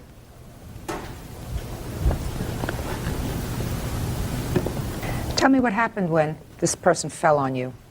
Well, me and my little sister were jumping off the edge of the pool, and I was reaching towards the ladder, and I turned around and I was looking at her, and that's when the gentleman fell on top of me. What did he say to you? Do you remember? Yeah, he was touching my shoulder. He kept on asking if I was okay. I contacted back to my mom. I was screaming and crying. Okay, what was the total amount, Mr. Clay, of the family's unreimbursed medical bills? $424.10, ma'am. All right, Mr. Markham, I'll hear you. Well, I was at the pool, and with what she said, I wasn't throwing people here and there. It was only the second time I had thrown the boy, and I saw where he had landed before, so I went under the water so he could get his foot here and a foot on his shoulder. So when I came up out of the water, after he tapped me, he went back. Well, I didn't know he had landed on the girl until I had turned around. Were you standing in the pool, sir? Yes.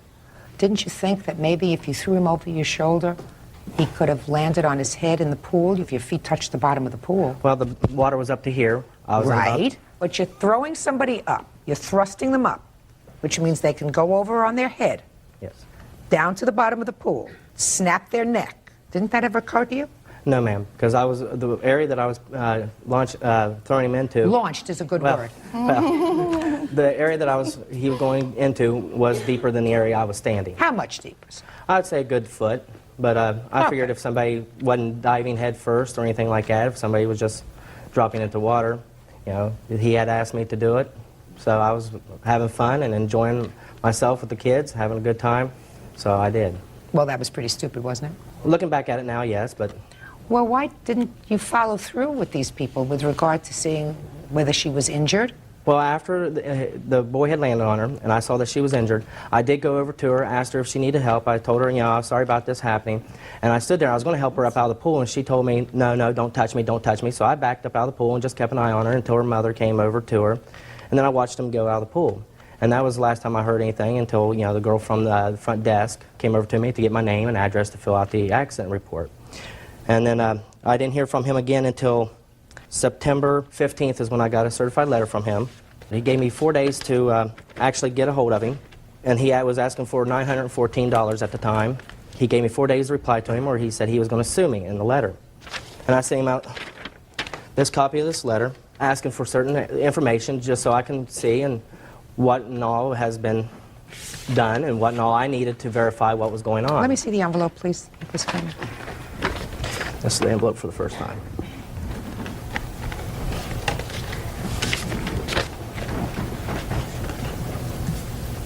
Mr. Markham, well, you talk here in terms, sir, of your level of responsibility. But what do you mean, my level of responsibility? I know as myself, I have a deductible amount, but I never heard of a deductible amount being so high. So I thought, Okay, so well, you're talking about the level of your financial responsibility. Yes.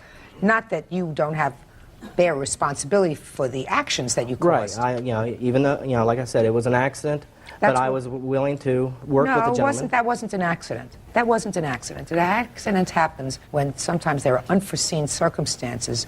I don't view this as an accident. You are a mature adult. You, by your actions, dealing with the kids that you were supposed to supervise, caused her injury. So there's no question about your responsibility. The only question is how much.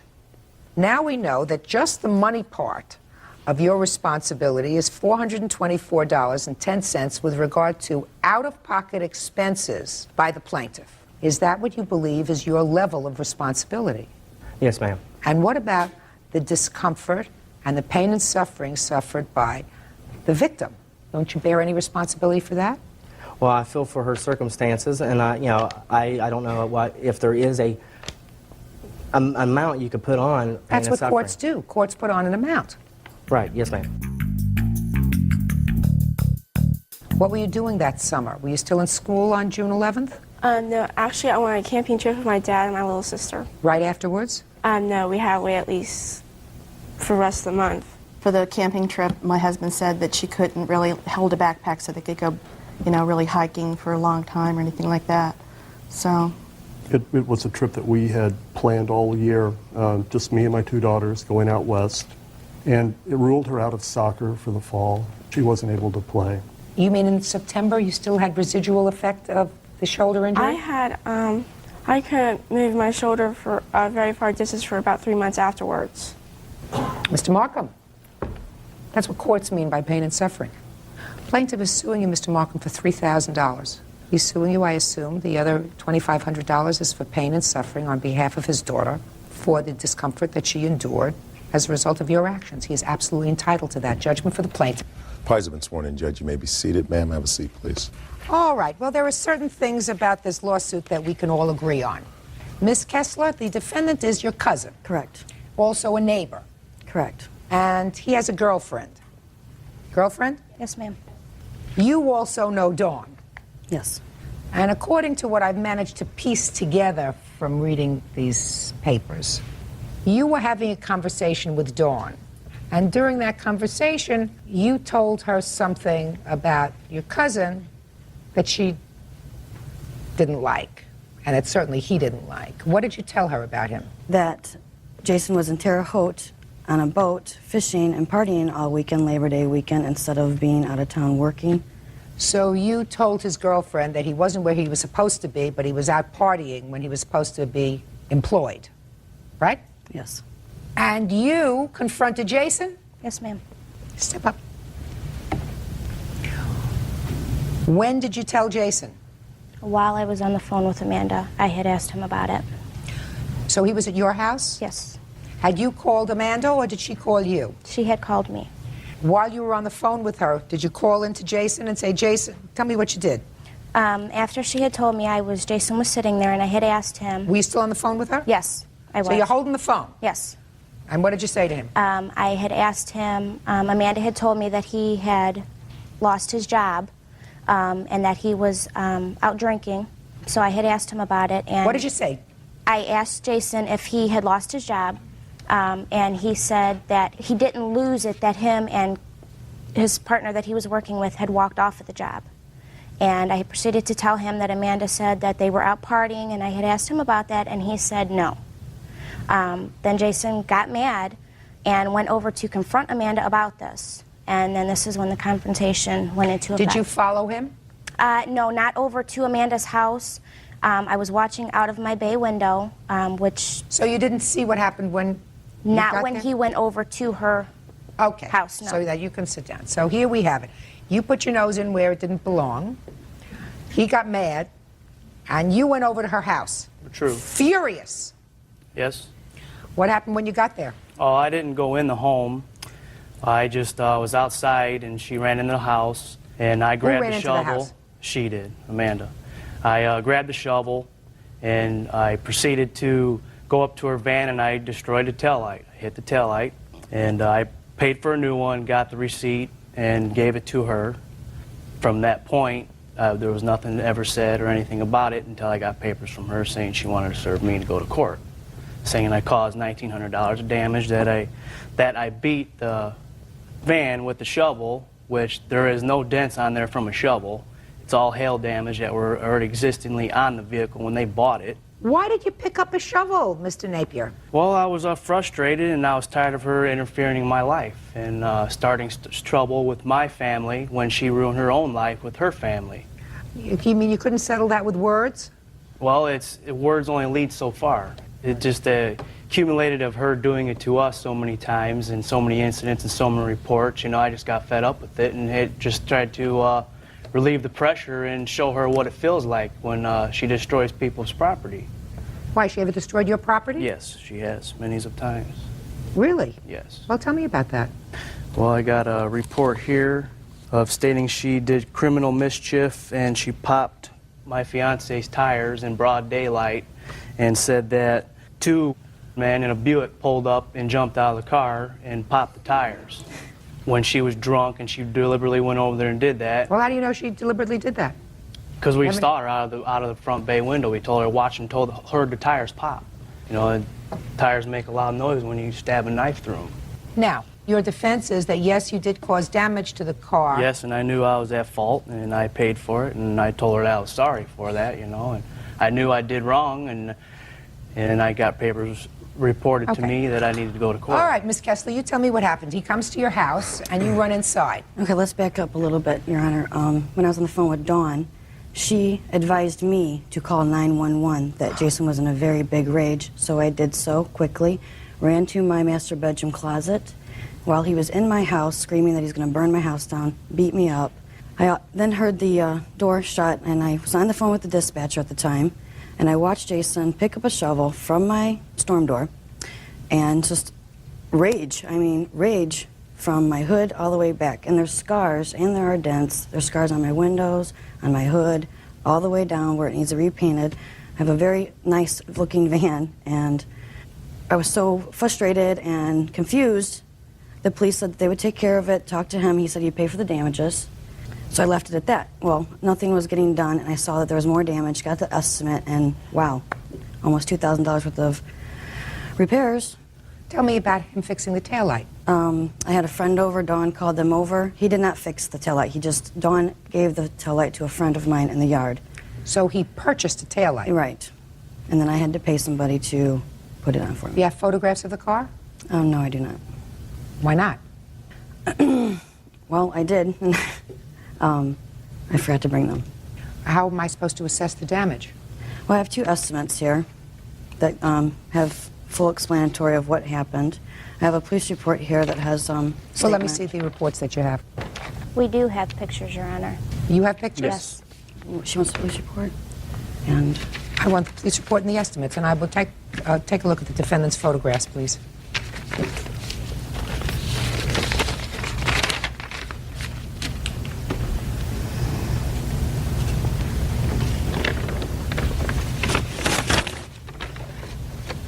Now, Dawn, you did not witness this, is that right? Yes, I did. You said you were in the house. Yes, I witnessed it through my bay window, which her van, she has pads that that come up into the side of my yard, which is right in front of my bay window, and I witnessed the whole thing. Now you're showing me these photographs, sir. And if those were created by a shovel, they'd be a lot It would bigger have done than that. a lot more damage than that. This one certainly looks as if it's an absolutely fresh scratch with a dent. Want to take a look at that on the hood? Right. He never went to the front of the vehicle. He Yeah. stayed at the end. When the police came, the shovel was still by the tail light, halfway in the yard and on the sidewalk. He hit the tail light, dropped the shovel, and he proceeded to leave. You're also presenting a bill here that talks about front lamps, front bumper. He hit my van about 22 times. Well, if he hit your van about 22 times, then you should have, clearly, some evidence to demonstrate that. Certainly this caused substantial damage. Right, that was at the end of his rage. This is not damage. That's what your van looks like now, right? Right. There's scars all the way up and down. The but window's scarred. You don't see that here. What you're saying is those scrapes and dents were not caused by a shovel. Right. Well, if you pick up a shovel and you cause this kind of damage, you see more than just a scrape. Right. Doesn't that seem logical to you? Seems logical to me. Especially with the anger that he had in him to do little dents like that. I mean, how much did it cost you, Miss Kessler, to have the tail light fixed? I paid a gentleman $10, a friend of mine, just to install it for me. Miss Kessler, why is it that you felt it necessary to tell Dawn about your cousin's Labor Day foray? I didn't call her purposely for that. Dennis called in on call waiting while I was on the phone with Dawn, and then he told me this information. I popped back over on Dawn and said, well, that was Dennis. And she said, what's going on? And I gave her just facts, that Jason was in Terre Haute on the boat instead of at work. You see, Miss Kessler, what happens is when you stick your nose in somebody else's business, something's going to happen. I mean, what did you think? Jason was going to thank you for outing him with his girlfriend? Did you think he was going to be happy about that? That he's out fooling around on a weekend when he's supposed to be working? In any event, I think you better settle your differences, because if you're not only cousins but neighbors, this kind of stuff is absolutely ridiculous. You say it cost you an additional $10 to have it installed? Correct. That's the judgment. Judgment for the plaintiff for the amount of $10. That's all. Parties are excused. You may step out. It was wrong for her to call over there and start stuff with my fiance and try to get me into a predicament that shouldn't have been escalated into. I would like to move on with life. And now the next case. All parties on York versus Morash. Step forward, please. 64-year-old retired postal worker Beverly York is suing her son, 39-year-old mover Leonard Morash, for a loan to pay outstanding court fines. Leonard says his mother told him he didn't have to pay it back. According to your complaint, your son was incarcerated. What were you in jail for, sir? I fell into possession of a firearm, ma'am. And he had served his time on that charge, but it appeared that he had some outstanding parking tickets or outstanding driving tickets. Is that right, sir? Outstanding fines, Your Honor. What kind of fines? For a little criminal activity of possession of cocaine, possession of marijuana. And what were the fines for? Court fees? Yes, ma'am. That you hadn't paid? Correct. And how long? Several years. Not terribly responsible. So that you were contacted in order to find out if you would put up the money to pay those fines so that he could get out of jail. Correct. You agreed to do that, according to you. You made a loan to him. $705. $705. He got out of jail, didn't pay you. Correct. Who contacted you? At first, my son contacted me. From prison? From prison. And he asked if I would loan him the money. And he has made several loans in the past that he has never paid me back. And this time I said no. And then he called later on from his counselor's office, and he wanted me to speak with his counselor. And his counselor advised me that he had changed and thought that it would be a good idea if I helped him out. How long were you in jail, sir? I was in there for about 3 years. You were anxious to get out? Yes, ma'am, I was. How long would you have had to remain in jail if your mother hadn't paid the fines? It might have been like 6 months. So you were looking at another 6 months? Correct. Now, you did call your mother initially. After she finished speaking with your counselor, you spoke to her. Is that right? Yeah, she was a little leery of doing it in the first place. And what did you tell her? I said that I would come back to live with her and be with my son. Your mother has legal custody of your Yes, son. she does at this point in time. Well, she has for a long time, I assume. Correct. I've been in and out of his life. How long have you had legal custody of your grandson? Since he was a year and a half old. That's you, right? Yes. You like living with your grandma? Yes, I do. Treats you good? Mm-hmm. By the way, do you want to be in here or would you like to wait outside? How do you feel about it? I'll stay in here. You sure? Mm-hmm. Okay. So you told your mother that you would come back to live with her. Yes, I did. Did you go back to live with her? No, I'm residing in Concord now. I have a good job there and a beautiful apartment, and I'm with my wife. And she doesn't like the fact that I'm with my wife. But she had told me prior to that I did not have to pay her back as long as I was with my son. Came Well, back when into did his she life. tell you? Okay, so let's go back. When did she tell you that you didn't have to pay her back? During a visit at the halfway house that I was in, after getting out so I could get back into society and conform and just do the right things.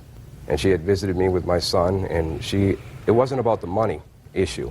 It was about me being back into my son's life and him having a father, and which I always tried to do. My mother's very controlling and overbearing at times. She can't control you while you're in prison, sir. What did she say to forgive this loan? She said to me, it's not about the money, Lenny. I just want you to come back into your son's life and take care of him, have responsibility for him. And I've always wanted to do that, but I have my crosses that I bear. I've made mistakes in my life. all Okay, right? so what did she... I just want to carry on. So what was the arrangement? The arrangement was that you would come back to live with her, Correct. be in your son's life, Mhm. and if you did that, she would forgive the loan. Right, and not go Just a back to second. my... Hold on. Did you go back to live with her? No, I did not, ma'am. Well, if you did not go back to live with her, sir, you still owe her the money. Now, you were married at that time? I've been married for 3 years. So instead of going and living with your mother, you went back to your wife. Correct. Well, do you think that you breached the agreement with your mother? No, I don't, because I believe she had said that I didn't have to pay her. She said you didn't have to pay her forgave the if loan. what? If what? If I went back into her life, in No, my you son's told me if life. you went back to live with her. Right. With your son. With my son, correct. Okay, but you didn't do that. No, I did not. So you didn't fulfill your part of the agreement which forgave the loan. Are you following me? Yes, I am. Well, I mean, because you had a choice. Your choice was that either... I went back to live with my wife, correct. Right. And then she started haunting me on the phone and calling me all sorts of names on the phone with my son on the phone. My son's screaming and crying, and she's back in the background calling me all sorts of, insidious, crazy names. And I love her. She's my mother, but I can't put up with her sometimes. Mr. Marash, Yes, ma'am. you were in prison for 3 years, so during the 3 years that you were in prison, you were, I assume, not contributing to the financial support of your son. Is that right? Correct. Now that you have a good job, how much money have you been sending to your mother to contribute to your son's support? I haven't. Why not? She hasn't asked for any. If she would let me into my son's life, Just a minute.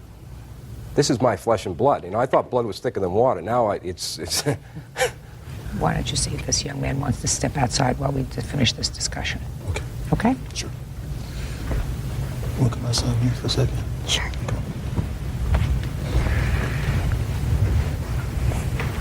How you doing? Fine. Come on. Go like this way. Okay. Your grandson is what, 11? He's 10. He's 10. I assume that the reason that you have legal custody of your grandson is because not only was his father incapable of taking care of him, but his mother as well. Correct. Is his mother alive? Yes, Your Honor. Does she have any contact with him? No, she does not. You should not wait for her to say, I need some money for him. She's been managing without you for 9 years. You should say, now I have a good job and I want to become an active member of society and fulfill my responsibilities. So for my good job, I'm going to send you $100 a week, $200 a week. I'm going to try to make up for what I haven't sent you over 9 years. Instead, you continue to bleed her. You should bless her every day. She took over your responsibility for 9 years. I mean, you may be angry. You may think my mother's controlling. She sets the times that I can see my son. She wants me to only see him at her house. All of those things. Does that sound familiar to you? something like that. I would too. She's right to say to you, you'll see him on my terms until I'm sure that you're going to be a positive influence in his life. You're not going to be here today and gone tomorrow. Yeah, but I also understand that a father should be in his son's life irregardless of mistakes or, things. It's the way it should be. Well, who I have a lot, said that? I Where have is a that lot written? to offer him. What do you have to offer him? Friendship, love. companion, being his father. Fathering a child takes a second. That doesn't make you a parent. She's his parent. Mother and father. You weren't there when he had the measles, the mumps, the chicken pox if he had, when he had strep throat, when he had an upset stomach, when he had to do his homework, when he had problems with a classmate, when somebody made him feel badly in school because his father was in jail. You weren't there. She was. You have to prove yourself to not only your son, but to your mother as well. And you're going to start proving yourself by paying her what you owe her. Judgment for the plaintiff in the amount of $705. That's all. Thank you, Parties Your are Honor. excused on the calendar in the matter of Wilson versus Pierce. Parties have been sworn in, Judge. You may be seated. Folks, have seats, please. Miss Wilson, according to what I've read, you knew the defendant through a niece of yours. Yes. The defendant had 2 children, and she found herself pregnant. Yes. And had very little money. So far correct? No, ma'am. Had a lot of responsibility. Yes, ma'am. But it was financial responsibility. And a decision was made between the 2 of you that you would take the baby, right? Yes, yes. According to you, you kept the baby for 2 years. Yes. Little girl? Yes. Raised her in your home. Yes. With the expectation that you were going to be keeping her. Yes. And then you had to register her for daycare. You notified the state that her survivor's benefits, because her father was deceased. Yes, her father was deceased. Should be transferred to you. Yes. And that when Miss Pierce found out that you had done that, she came and took the baby back. Yes. And you want to be compensated for the 2 years that you supported this child. That's what your lawsuit is about. Yes. Right? It is correct, Judge Judy. Miss Pierce, according to you, nothing could be farther from the truth. Miss Wilson did not raise this child. The child lived with you always. Yes, ma'am. Okay. Miss Wilson, during what stage of the pregnancy did you make arrangements with Miss Pierce to take the baby? At delivery. At delivery? At delivery. Were you in the hospital when the baby was born? Yes, I was. Do you have any other children? Yes, I have 6 other kids. Are they all grown? No. How old are they? Starting from 4 to 14. Could you tell me why you chose to take on this additional responsibility? Because I love kids, and the 6 that I have, it's not biological mine, and they're not biologically yours. No, not biologically. Are they adopted children? No, just some kids are keeping until their parents can get on their feet and they come and pick them up. Do you work? Yes, I work for the Wake County Public Schools. Who takes care of these children when you're working? Daycare. Do you get any assistance from the state for them? No, because I don't have legal custody of them. And how long has the 14-year-old been with you? Oh, she was 6 weeks old. Is that you? Step up That's here. my daughter, Tabitha. Tell me your first name. Tabitha. Tabitha. Do you see your biological parents? You do? Every other week. Do you go to their house? Mm-hmm. You stay with them for a weekend? Yes, sometimes. But you've been living with Miss Wilson since you're a baby. Mm-hmm. She take good care of you? Mm-hmm. How do you do in school? Good.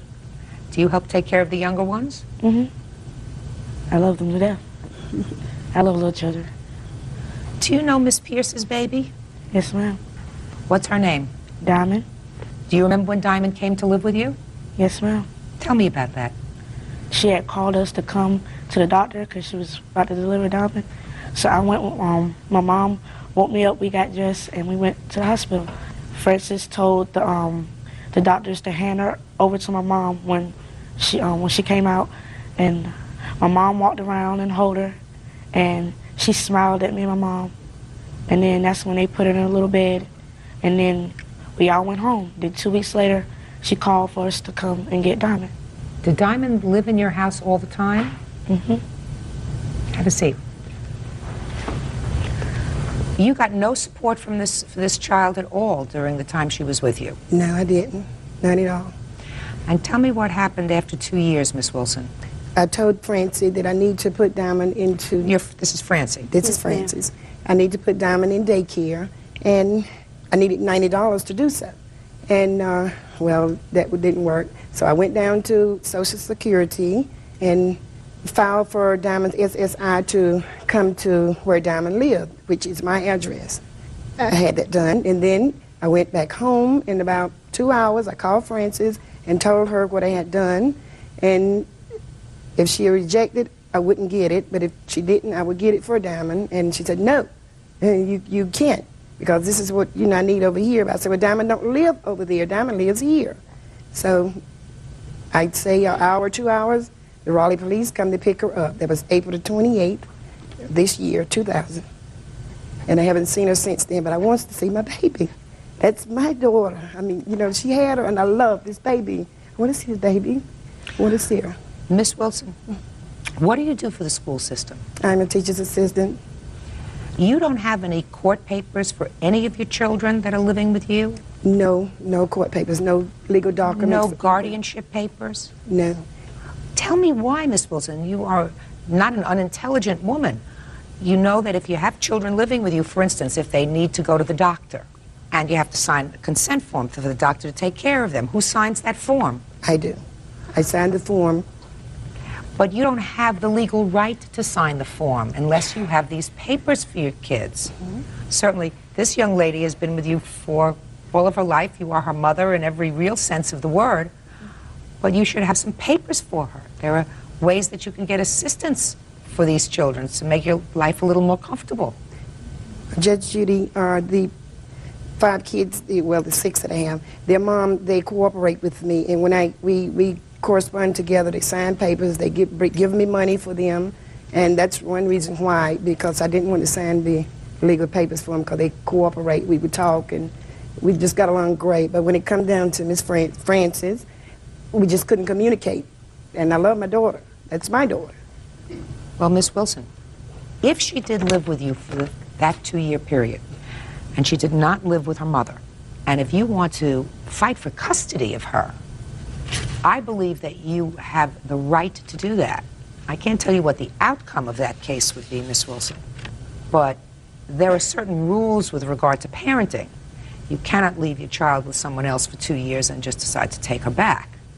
The court, however, Miss Wilson, will look into your current situation with the other children that you have in your house, and they're going to scratch their heads like I am and say, listen, either this woman should be nominated for sainthood or there's something wrong with her.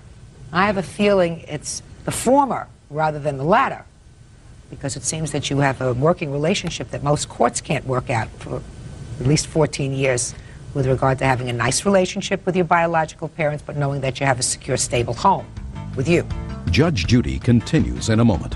At the time, Diamond's father was going through some problems himself. He was dealing with drugs, staying in and out of prison. I have a sense that you are struggling with these 3 kids. I am. Real cases, real people. Judge Judy.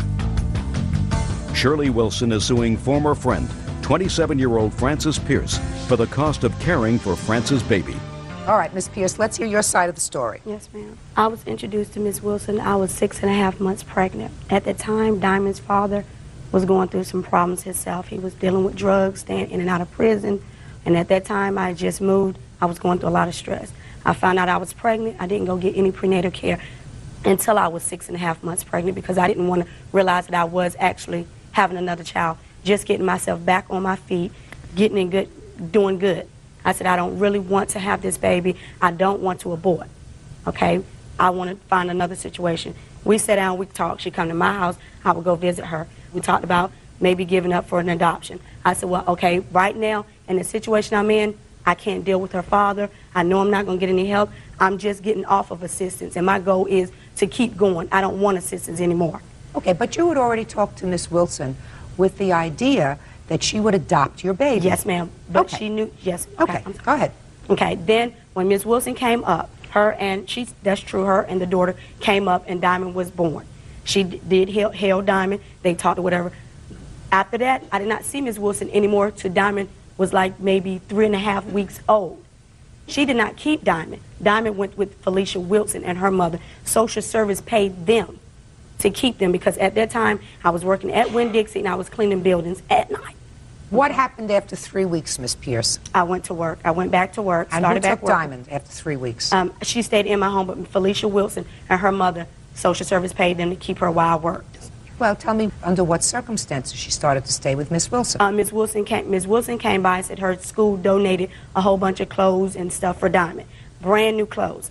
She said, Francis, I understand the situation you're in. She said, we'll sit down and talk about it. Right now it's probably not the right time to talk about it. She said, but I will agree to let Diamond stay in my home if you need it. I said, well, right now I don't really need her to stay overnight. I just need help with daycare until they will approve me to get it, because at that time my assistance was ran out. I wouldn't even be able to apply for any more. When Diamond got 9 months old, she said, I'm attached to her, and I cannot let her go. If we want to do it another way, we can do it. If you don't want to do it the legal way. And I told her I wouldn't do it the legal way because I felt guilty with myself. I can't give her up like that because she got sisters and brothers, and it will break their heart. When she leaves to go over there for the weekend or during the day, they run to her. They want to go with Shirley. Shirley has taken them with her, and she has babysitted my other 2 kids while I work, and I work down the street from her apartment, cleaning. She would come and get my kids. When I get off work, I would go back up the street to get them. I wouldn't apply for child care. They approved me child care for all of my kids under the agreement if I went back and got some trade in school. I did. Went to CET and graduated in medical billing. Where was Diamond living from the time she was 9 months old? Off and on between both of our houses during the weekend. She stayed with me during the week. You don't mean during the weekend? During the week, Diamond stayed in my home. If she wasn't there babysitting with them, she stayed because Ms. Wilson worked at school. She's a janitor at Wake County. She worked, so how could she keep her in her home when the other kids are in school? Okay. You have things that you want to show me? Yes, I have. When I first put Diamond in daycare, I have the daycare papers each day coming home telling me about. I also have Diamond's birth certificate. I have Diamond from birth to 2 years old in pictures. Let me see. Judge Judy, the papers she has is the papers when a kid come home from school, it's in the bag. They would say, we need Pampers, well, we need wipes. I understand exactly what it is. Okay. I have grandchildren. And I have go the to same daycare. papers she has. Well, let me see them. I have an application for when I went. No, show me the bag. No, I don't. It's a bag. It's a book. You know, your bag. I understand that. Show me the stuff that came out of the bag that says you picked her up from daycare. I don't have. She ran on a van. She rode on a van. Transportation was provided for Diamond in her cubby bag. Everything wherever they say her daily. She did this today. She ate this today. We need Pampers. We need wipes. Yeah, I know that. Please send. No one had to sign for that. That was just a daily routine for them. I understand that, but she has it in her possession. Because when she would call and tell Mr. Mills, I'm coming to pick Diamond up, he would give her the whole bag with the Pampers and everything. So she came to pick the child. Yeah, in the evening, yes. She came to pick the child up in the evening. Yes, ma'am. After she would call me. Just a second. If she was picking her up in the evening, that suggests to me that she slept at her house. Sometimes, yes, ma'am. Okay. Judge Judy continues in a moment. She went back and had Child Protective Service put on me, Social Security. They cut my daughter's benefit. I could not afford to pay her daycare. They was not only just helping her go to daycare, they was helping my other 2 kids. Real cases, real people. Judge Judy. Shirley Wilson claims 27-year-old mother, Frances Pierce, owes her for 2 years of child care. So she slept at her house, according to these papers, at least half the time. No, ma'am. You know, according to these papers, if she were picking her up in the evening. Judge Judy, can I explain something? Yeah. The way that it works in Raleigh, if I'm at work, I have to sign a statement stating who's authorized to release my kids off the van, which at that time was Mr. Napoleon Mills, was my fiancé. He's not your fiancé anymore? No, ma'am. He, at that time, had to work himself. So she would call me and say, Francis, I'm going to come by. I will call Napoleon. Shirley's coming by. Just give her the bag. Everything is in the bag. Okay, Miss Pierce, right now we have the following problem. We have a problem with Miss Wilson and your daughter Diamond, who were clearly attached to each other, not seeing each other since April 28th. For whatever reason, for whatever anger you may have with each other. None. I don't have any anger towards her. Great. You got attached, she got attached. There was a time in the beginning that you were going to let her adopt this child. Yes, ma'am. She, even for a short period of time, was laboring under that assumption until you felt as if you couldn't do it legally, according to you, but you would do it in spirit because she could come and take her whenever she wanted to, and she could be as an involved parent as she wished. So she was really doing a good thing because you were at a stress time. But right now your daughter has an attachment to her, and it's not the right thing for her not to see her. It's not the right thing. I understand that. It was just the fact that I didn't like the procedures. After I told her no, she went back and had Child Protective Service put on me, Social Security. They cut my daughter's benefit. I could not afford to pay her daycare.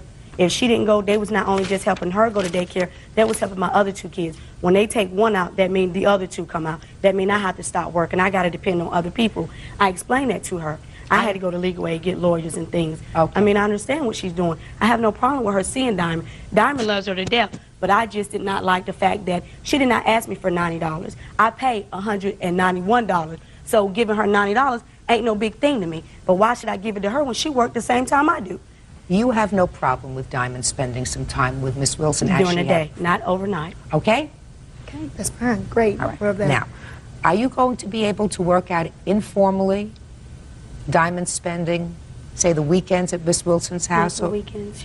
Her biological grandmother has her for the weekends, on the weekends, because they don't have no bond since her father's been dead. So you mean just recently she's been spending time with her biological grandmother? Yes, ma'am, she has. Judge, she don't know her biological grandmama. That's why she's 'cause I spending haven't. time with her grandmother. Because her father and his mother never got along. She's going through a thing herself. She's not going to live too long. And I feel my commitment to not her is able to to let take her care. at least bond with her biological. I don't have a problem with her seeing her. Now listen. She knows her biological grandmother. She took her down to her biological grandmother's house to visit her. Miss Pierce, I have a sense that you are struggling, doing well, but struggling with these 3 kids. I am. Because I am. if Diamond's biological grandmother didn't bond with her because she didn't see her for 2 years, and now Diamond is not with Miss Wilson on the weekends, so you really needed somebody else to fill in. So you're getting, so the biological grandmother is a very good vehicle to fill in. That's not right for Diamond. No, that's not the way it was. That's not right for Diamond. Well, that's pretty much what you said. She said she hasn't bonded with She her hasn't, biological grandmother, so because of now her she's father, doing it. Because of her father. Well, how long is her father dead? He's been dead for 2 years. He's been dead for 2 years. Yes, ma'am. So for the last 2 years, she hasn't been seeing Diamond every Yes, weekend. No, she's been seeing Diamond off and on. Ms. Wilson I said set it up to her. off and on. Yes, ma'am. Not every weekend. No, ma'am. Judge Judy will continue in a moment. So you make arrangements with Miss Wilson. Do it. Because I have a sense that if she believes that Diamond is being well taken care of. I don't, Judge. Well, if you don't, then you have to do something, Miss Wilson. Okay. If you What should I don't, then do? I've told you what you have to do. Okay, I'll do that. If you think that this child is being do that. shifted around from place to place because Miss Pierce is really overwhelmed, you have a responsibility to this child. And your responsibility is to proceed for the first time, at least, in a legal, formal way. Okay. You have to do that. But as far as this case is concerned, you did not have a formal arrangement with her for support for Diamond. So you're going to be unsuccessful. She didn't have any money anyway. The problem is, if you're going to proceed in a legal fashion by going to court, there is going to be a battle. Maybe, maybe not. If you are not going to proceed in a formal legal way, but want to continue to see her when her mother says that you can, then you have to maintain a good relationship with her. You understand? Yes, I You have any understand very well. questions at all? No, I don't. Do you have any questions? No, ma'am, I don't. Good. Good luck to you all. Nice to meet you. Thank you. Hatch. Parties have been sworn in, Judge. You may be seated. You're Timothy. Yes, right? I am. Who are you? I'm his wife, Maureen. Do you have anything to do with this case? Yes, I do. When we got married, it became just as much my problem because it's... Sit down for a minute. Thank you. Mr. Crapo, according to the complaint that you filed, you and the defendant had a long-term relationship. Yes. There came a point when you separated. When was that? About a year and a half ago. And at the time you separated, according to you, you agreed to allow the defendant to charge a dresser for Yes, her I bedroom did. on your credit card. Yeah. She did charge a dresser and she paid that off. But then, according to your complaint, she went back and bought a whole bunch of other stuff that she has not paid for. Not a dime. Okay. When did she, according to you, purchase the items that she didn't pay for? I got 3 receipts here, $426.99 at 10:40. Valley Hatch went in and charged $141.13. 10:43, 3 minutes later, $997.45 was charged. Then, 11:20, probably before she even got home, she turned around and went back and charged $393.73. What's the total amount of the bill? Well, this comes out, when I first got the bill, it was 15 something. It was in 1 year, no interest paid. She kept telling me she was going to pay it off. Okay, just a second. The recent bill. So when you first were notified of these charges, yes, did you call her? I didn't know how to get a hold of her, so I went to her work. And what was the conversation? She told me that she was responsible for it, that she would pay it off, that, you know, everything would be taken care of. You said something about one of these 1 year interest-free stuff. Did Yeah. she tell you about that? Yes, she did, and she told me that she was giving the money to her grandpa to hold, and I asked her, well, why don't you just go pay the bill? She says, well, I'll spend the money that way. If he holds it, I will pay it off at the end of the year, the whole sum. So I kept getting these bills, you know, no interest. It was 15-something, 15-something. Now all of a sudden the year's up, and now I get a bill. My last bill was for, now that they added interest, $2,398.01. So what happened to Grandpa? Your Honor, I borrowed money from my grandfather earlier before the relationship had ended. I paid back the money that I owed my grandfather, and my mother and my grandmother was trying to get me into some kind of fund as far as putting a little bit away a week so that I would have some money left over for myself. I never said anything to the plaintiff about that. Well, sure you did. Ms. Hatch, of course you did. You want to know why I know that you did? Because how would he have known that you were giving money to your grandfather? Because, I'm sorry, Your Honor, when the relationship had ended, the plaintiff and I were still having phone conversations. We were still talking, and I was telling him about my situation with my grandfather. We were still on a personal level where we could talk to each other at the time. That is completely wrong, because I was talking to her before I got the bill. All of a sudden I got the bill, I went to her work. She told me that afterwards. I went to her a couple times about it, and so why don't you said pay she for your was going furniture? to take care of it. Your Honor, through the 4.5 years of the relationship, we both established credit together. We worked. We shared mutual expenses. We bought roughly around $6,000 to $7,000 worth of furniture and stereo equipment. That is wrong. Just a second. And I don't understand what your defense is to this. My defense is we had an agreement that I could make these purchases on there. I left him. You mean an open-ended agreement that you? It was a verbal agreement, Your Honor. You mean that you could go and charge whatever you wanted to charge, and that he would pay the bill? That's what you're telling me? Yes, Your Honor. So then why, if you think that that was your agreement, why would he come to your place of employment to question you about it? Your Honor, every time he would try to come in, I was either getting verbally harassed or physically. That's not what I asked you, Miss Hatch. Don't try to think of an answer while making something else up. No. He came to your place of employment when he got this bill. Yes. And you had a conversation with him. And in that conversation, you told him that it was an interest-free loan for a year. Yes. Right? Yes, Your Honor. Okay. So he came to your place of employment and said, "What is this?" Which suggests to me that he was really surprised that in April you went and charged all this stuff. He knew. I about hit the floor when I got the bill. He was surprised. He knew that I was making those purchases. Just a second. In what month and year did you separate? April of 1999. So are you telling me the same month that you separated, you went and charged all these things? Your Honor, when I left with the clothes on my back. Whatever we had established together in the 4.5 years was left behind. I told we him didn't establish nothing together. Now, just a second. Now I want to find out about that, because I want to see whether there is a certain fairness and equity. How long did you live together? 4 years. She lived with me about 2 years with my mom, and then we moved out the last 2 years. The last 2 years, our relationship wasn't that good. She moved out a few times back. Just a second. And let me ask the questions and get the information that I need. All right. Okay. So you lived together for 2 years on your own. Yeah. What kind of work were you doing in 98 and 99? I'm a union carpenter. And how much did you declare that you earned in 1999? $48,000. And what kind of work were you doing? At the time, I was waitressing in different restaurants. So you weren't working all the time? I was working all the time. Yes, Your Honor, I was. And how much did you declare that you earned in 1999? Well, on my W-2s that they send to you and then tell you that how much you made for the year, on my W-2 forms, it only said that I had made not even $5,000. So the year before, did you file taxes? Yes, ma'am, I did. And how much did you earn in 1998? I believe it was $9,277. I work off the tips, Your Honor. In 1998, you remember that it was $9,277 in 1998. But in 1999, you think it was around $5,000. I believe so through my W-2s from... You said you believe so. It's just interesting that you remember the exact amount of your tax returns 2 years ago, but not last year. I just find that interesting. Don't you find that interesting? Very interesting. Well, yeah. Judge Judy continues in a moment. I think you did make these purchases.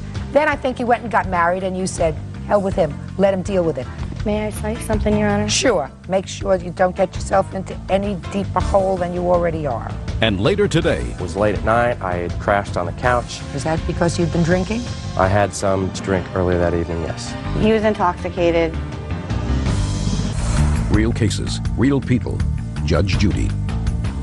Timothy Crapo says ex-girlfriend Valley Hatch owes for unpaid charges for furniture. Valley says there was no agreement to pay back the money. Okay. What was the rent on the apartment where you lived? I paid all the rent and paid all the bills the last year and a half because she claimed that she couldn't pay her credit cards off of. So I said, don't pay me, I'll pay everything. You pay off your credit cards and then you can start helping me with bills. Well, towards the end of our relationship, I loaned her $1,000 to pay off her credit cards because she wasn't saying she wasn't getting them paid off. Just 1 second, let me ask another question. Miss Hatch. Yes. How do you get to work? How do I get to work? Through my automobile. What kind of car? I have a 94 Dodge Shadow. That you purchased yourself? Yes. Pay insurance on it? Yes. Pay gas? Yes. You pay repairs? Yes. You buy your own clothes? Yes. If you made $5,000 in 1999, you weren't contributing to a whole lot of furniture, stereo sets, couches, and everything else that it takes to set up an apartment, Miss Hatch. Do you understand what I'm saying to you? So it sounds to me as if the plaintiff, whatever furniture was purchased by him. Your Honor, I made tips. So the money that I come home with, that was the money that I pay all my car expenses, my rent, everything with. You didn't pay rent. She didn't pay rent. You didn't pay rent when you were living with him. He was earning $50,000 a year. You were a waitress. She was not nothing. You were not paying rent. Your Honor, he did take care of the rent. Yes, he did. I never said that he didn't. Electric, food, everything. Your Honor, I everything. shared expenses with him. No, you took care of yourself. Miss Hatch, your defense was that you walked out of the relationship with nothing, and you each contributed half of those items that were in the house. So as a result of that, the plaintiff said to you, go and charge furniture and I'll pay for it. Well, that sounded as if it might be plausible, except I don't believe you. I don't believe that that's how it happened. I believe that he told you you could make a limited purchase. You did make a limited purchase. You did pay off that limited purchase that you made, and then you said, I need a few more things. I'll go and take care of it. Then let me tell you what I think happened. I think you did make these purchases, and then I think you went and got married. That's what I feel happened. Then I think you went and got married, and you said, hell with him. Let him deal with it. Because, oh, yes. That's what happened. Because I see no other reason for him, if you had an agreement to pay for furniture for you, for him to have come to your place of employment, which you acknowledge that he did, to question you about this bill, which you acknowledge that he did, because at that conversation you told him it's an interest-free loan for a year. Don't worry about it. So you did clearly have that conversation with him. May I say something, Your Honor? Sure. Make sure you don't get yourself into any deeper hole than you already are. I was harassed at work. I was physically harassed at work. I have photos of being physically harassed at work. By whom? By him? No, ma'am. every time me and my wife, she wasn't my wife at the time, she was my fiance, went into Angelo's, which is a club in Maryville, she would run into my wife. She told her not to come in there, would verbally attack her. That's what she's talking about. She verbally attacked my wife. What it boiled down is she charged money. And she charged money. She charged money. She charged money. She intended to pay it. Maybe she intended to pay it. Yes. In any event, what is the total bill now with interest? $2,470.88. And that's exactly what you're suing for. And that's what I want. Judgment for the plaintiff. Thank you very much. Parties are excused. You may step out. Well, I just want to start all over again. Keep your guard up and don't give anybody anything, I guess. And now the next case. All parties on Bloom versus Frank. Step forward, please. 28-year-old student Michael Bloom is suing former roommate, 24-year-old homemaker Teresa Frank, for stealing money out of his day planner. Teresa is denying the charge. Mr. Bloom, it is your claim that the defendant stole $523. Want to explain to me what makes you think she took your money? On the date in question, the Sunday the 22nd, my planner turned up missing. The night before, I had received my VA check, cashed it. With a friend of mine, we went to a banquet, and after the banquet, we stopped off at Carl Sr. I was counting my money. I had five $100 bills, a 10, 2 5s, and a couple 1s. After we left, I placed it all back in my planner. What kind of planner? It's this planner right here, Your Honor. Went back home. It was late at night. I had crashed on the couch. Hadn't been feeling good all weekend, and that's where I stayed all day Sunday until I had to take my friend's car back. When I left, I had grabbed my backpack. I didn't see my planner anywhere. I automatically assumed it was in my backpack, and I left. I went to the store. When I went into my backpack to get the planner out, my planner wasn't there. So I assumed I just didn't grab it. I went back home to get it. Where I had thought I had left it, it was not. Judge Judy continues in a moment. I had found it, but there was no money in it. I said, "Where did you find it?" He said, "In my room." In your room? Yeah. I laughed. Real cases, real people. Judge Judy. Michael Bloom says former roommate Teresa Frank stole $523 from his day planner. Okay. Do you live with the defendant? We did, yes. Were you living with her last month? Yes. Was this a roommate of yours, your girlfriend? What was it? Just roommates, just friends. How long had she been living there? Over a year, Your Honor. So you have 2 different bedrooms? Correct. Okay. Go ahead. We searched the whole house, didn't find it. I looked in my room, I looked in the whole living room, the bathroom, everywhere where I thought I may have put it, and I couldn't find it. A little while later, she was outside with a friend of hers smoking a cigarette. Just instinctively, I'd checked her room. Maybe her son got a hold of my planner, and that... How old is her son? Almost 2 years old. Go ahead. So I instinctively checked her room, thinking maybe he got a hold of it.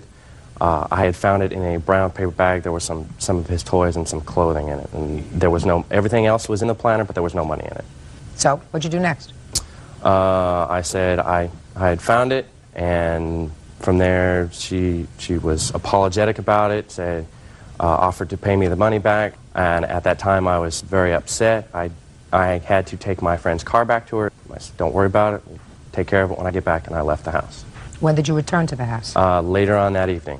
What happened later on that evening? She brought up that she feels that she shouldn't have to pay the full amount that was in the planner because she didn't know that was in there. She offered to pay half, $250, and I went to bed after that. So what happened? The next morning I got up. Per the verbal agreement that we had the night before, I wrote up a simple statement saying she would pay me the $250 by the 30th, which was that Monday, which is what we had discussed the night before. She didn't want to sign it. Did she ever say that she took the money? No. Did she offer any explanation as to why the planner was in her room? Not that I recall, no. Okay. When you said you came home and crashed that evening, was that because you'd been drinking? I had some to drink earlier that evening, yes. And is that why you crashed on the couch?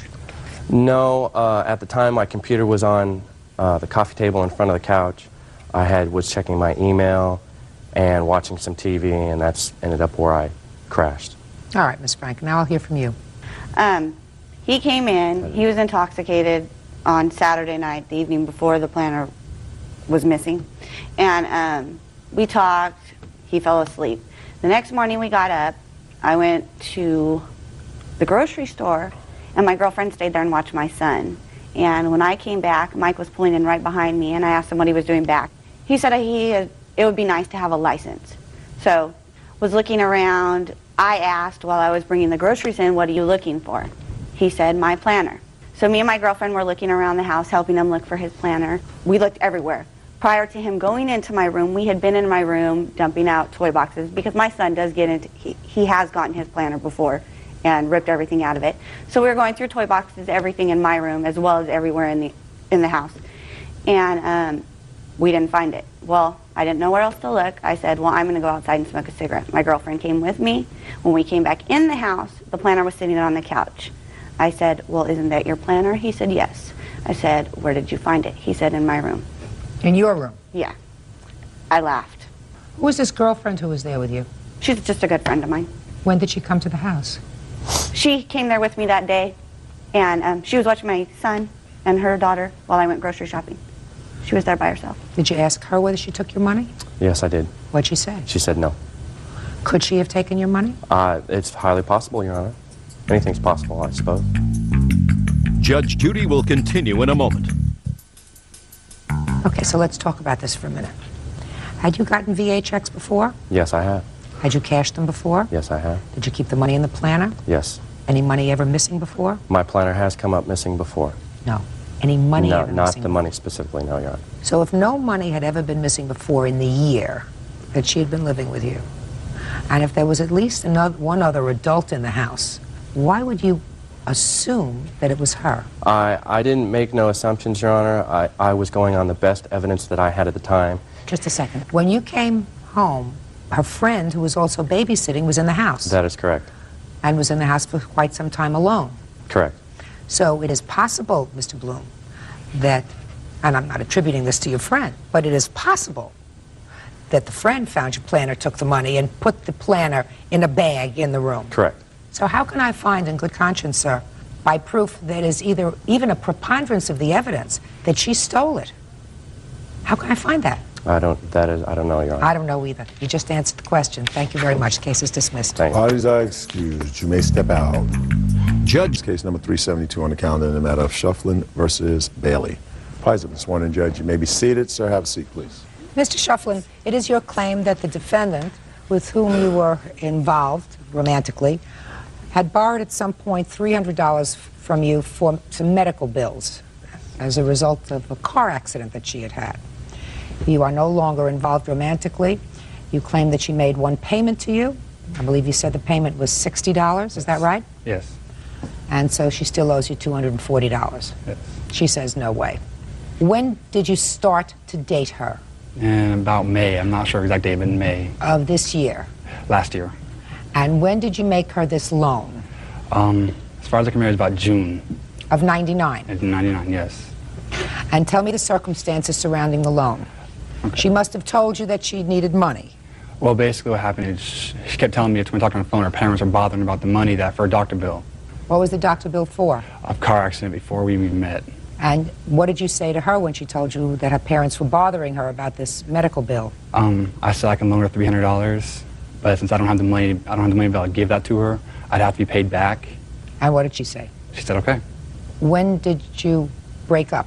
Not exactly sure. I think about January, February. Of this year? Yes, yes. And when did she make the first payment to you? First and only payment? A month later, about July. Did you ask her about the money the remainder of the time? August, September, October, November, December? No, I never asked her about it. How come? I just didn't think about it. I thought she'd pay me back like she paid $6 back. I thought she'd pay me back the rest. She told me that she would. She's always, even if we break up, she'd pay me back the full amount. Well, I understand that, but for all those months, she never made any further payment. Did you live together? No, we did not. You saw each other exclusively? Yes. Okay. Now I'll hear your version of the events. The hospital bill was not for a car accident. It was for a miscarriage, or as the hospital puts it, pregnancy complications. When? It was in June of 99. last year. You started to date the defendant in May of 99? Mm-hmm. When in May? I think like the 11th. Where did you meet? Him and his friends picked up on me at the mall. And when did you have your first date with him?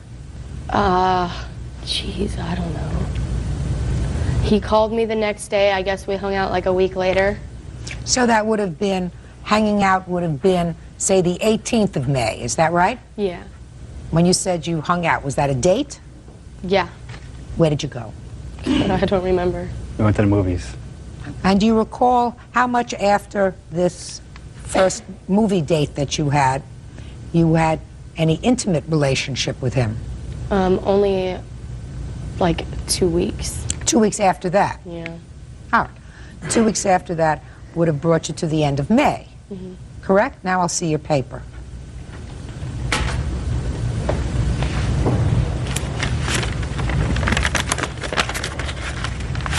It's really small, sorry.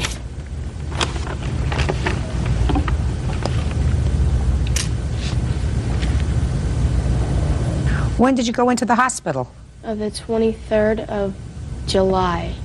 In your reply, you said this all started in June of '99 when I became pregnant by the plaintiff. I got pregnant in June, but I was in the hospital in July because I was about 4 weeks along. Mm-hmm. Tell me about this automobile accident that you had. The automobile accident was like 2 months before I met him, like a month before I met him, something like that. Right. Tell me about it. I was on my way back from a friend's house with my best friend at the time. Her mom was driving, her sister was in the car. It was 5 o'clock traffic on a Friday night. There was a guy behind us, he wasn't paying attention, and he hit us from the back. It was like nothing. Did you see a doctor? No, I did not. Okay, so you say that this $300 that he gave you was towards the medical bill for this pregnancy that you had after you met him. Yes. Is that right? Mm-hmm. Did you tell him that? Yes, he knew. So tell me what you told him. I called him one day crying because I thought that I was pregnant, and I didn't know what to do. And he said... Had you been using birth control? No. Why not? Because I was being stupid, basically. I wasn't thinking, and yes, that was wrong of me. Yes. And he said something along the lines of, well, if you are, we'll take care of it. And then I started bleeding about a week before I went into the hospital, and I ended up in the hospital at like 4:30 in the morning because I was bleeding really bad and I was cramping really bad, and my dad didn't know what was going wrong with me. And is that what you claim he gave you the $300 for? Yes, it is. And I gave him back $100, not $60. Did you show him the bills? I never saw the bills myself. Why not? I was 17 years old. My stepmom handled it. And you're 18 now, is that Yes. it? How old are you? 19. Within a couple of weeks after you met, you claimed that you were pregnant by the plaintiff. Yes. Did you have any other boyfriends before the plaintiff? Yes, I have had boyfriends. Did you have any intimate relations with anyone else before the defendant? No. No? Not until, well, it was 2 years prior. And it was one time. I mean, there was something about him that you found irresistible? I guess. Couldn't tell you what it was, but... One of the problems that I have, sir, is that after you gave her this money, you didn't ask for it back in the 6 months that you continued to date, right? Yes. So what I want to know is, why now? I wanted it back for a long time. I just never got around to going to the courthouse and filing the suit for it. That's basically, I wanted it. It wasn't a loan at all. It was not meant to be a loan. I just never got around to the courthouse. You said it wasn't meant to be a loan? I mean a gift. Excuse me, I'm sorry. I never gave her money for a doctor bill, and she never told me that the money I gave her was for the pregnancy of the doctor bill. If it had been for that, cool. I will pay for that if You it is know for better that. than that. Miss Bailey, the problem that I have is that you say you paid some of this money back. I did. Why? Why? Because he was like getting a new job, and he was kind of in between jobs, I think, at the time, and he had just bought a car. And there was this thing that he really, really wanted to get for the car, and I happened to have just gotten paid, so I gave him the money. And the only reason why we're standing here today is because he's mad because he cheated on me and I broke up with him. Now, you say that this money was used for complications as a result of pregnancy. Yes. That doesn't necessarily mean it wasn't a gift. Just because you had a medical bill doesn't mean that he obligated himself to pay it. It's his baby. He should have to pay half of it. That's not written anywhere, madam. Where's that written? You're telling me that if this happened to you, you wouldn't think that... This wouldn't happen to me, madam. I'm smarter than that. We're not talking about things that are moral. We're talking about things that are legal. You see, if two people are not married, there is no presumption that this child is his child. None whatsoever. If two people are married and the wife becomes pregnant, They are jointly and severally responsible. That means both of them together and each of them individually are responsible. Know what it means? Are responsible for the hospital bill or any bills as a result of this pregnancy. But when two people are not married and they choose to have sex, unprotected sex, the woman, unfortunately, is usually the one that gets stuck if there's a complication. But there is nothing in the law that says he is responsible to pay for half of anything until he has adjudicated the father of a child. And that doesn't happen until after a baby is born, and they can do blood tests, but not before. That's the law. Now, that may be unfair to women, but that's the law. So you have to give them back, and I will give you credit for the $100. You say it was $100, you say it was $60, Mr. Schleffen, it's not such a big deal. Judgment for the plaintiff in the amount of $200. That's all. Thank you. Parties are excused. You may step out. Don't ever date this boy. Ever. Don't date her? And now the next case. All parties on Chavez versus Johnson. Step forward. 43-year-old construction worker Chris Chavez is suing former landlord, 43-year-old dance instructor Christy Johnson, for the return of a security deposit and rent after she evicted him without notice. Christy says Chris was constantly drunk. Mr. Chavez, you rented a room from the defendant, Yes, Your Honor. and according to you, she unceremoniously told you you had to leave after several weeks. Yes. And you are suing her for the return of your security deposit Correct. and any prorated rent. Correct. Okay? Yes.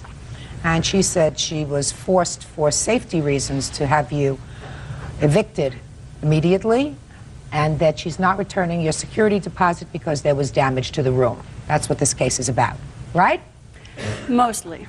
That's good enough for me. Mostly is good enough for me. Okay. How much was your security deposit? The security deposit was $294.50. And the rent? $350. When did you move in? On August 8th, And when were you told to leave? August 27th, I believe it was. Not real accurate of the date when I left. I was too afraid, and a lot was going on. Okay. Is it correct that he left on the 27th, that you told him to leave on the 27th?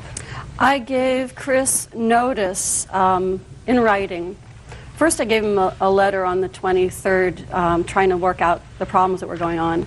And I think it was a day or two later I gave him a notice in writing and asking him to leave by Saturday, which I think is the 27th. 27th. So then you owe him some money for rent.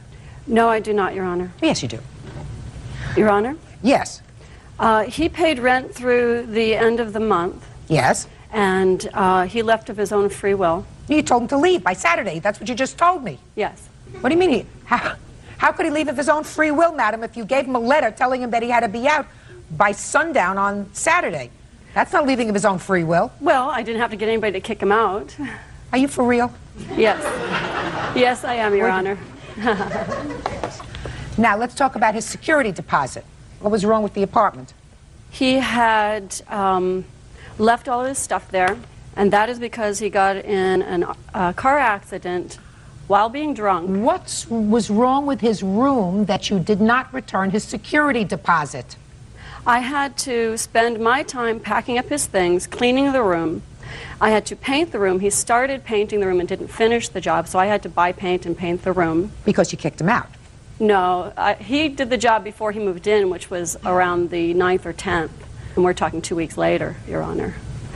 And I'm asking for the rent to be deducted from the 1st of the month to the 23rd of the month of September, because he didn't give me a 30-day notice, and it cost me money to pay for the rent while he was not there.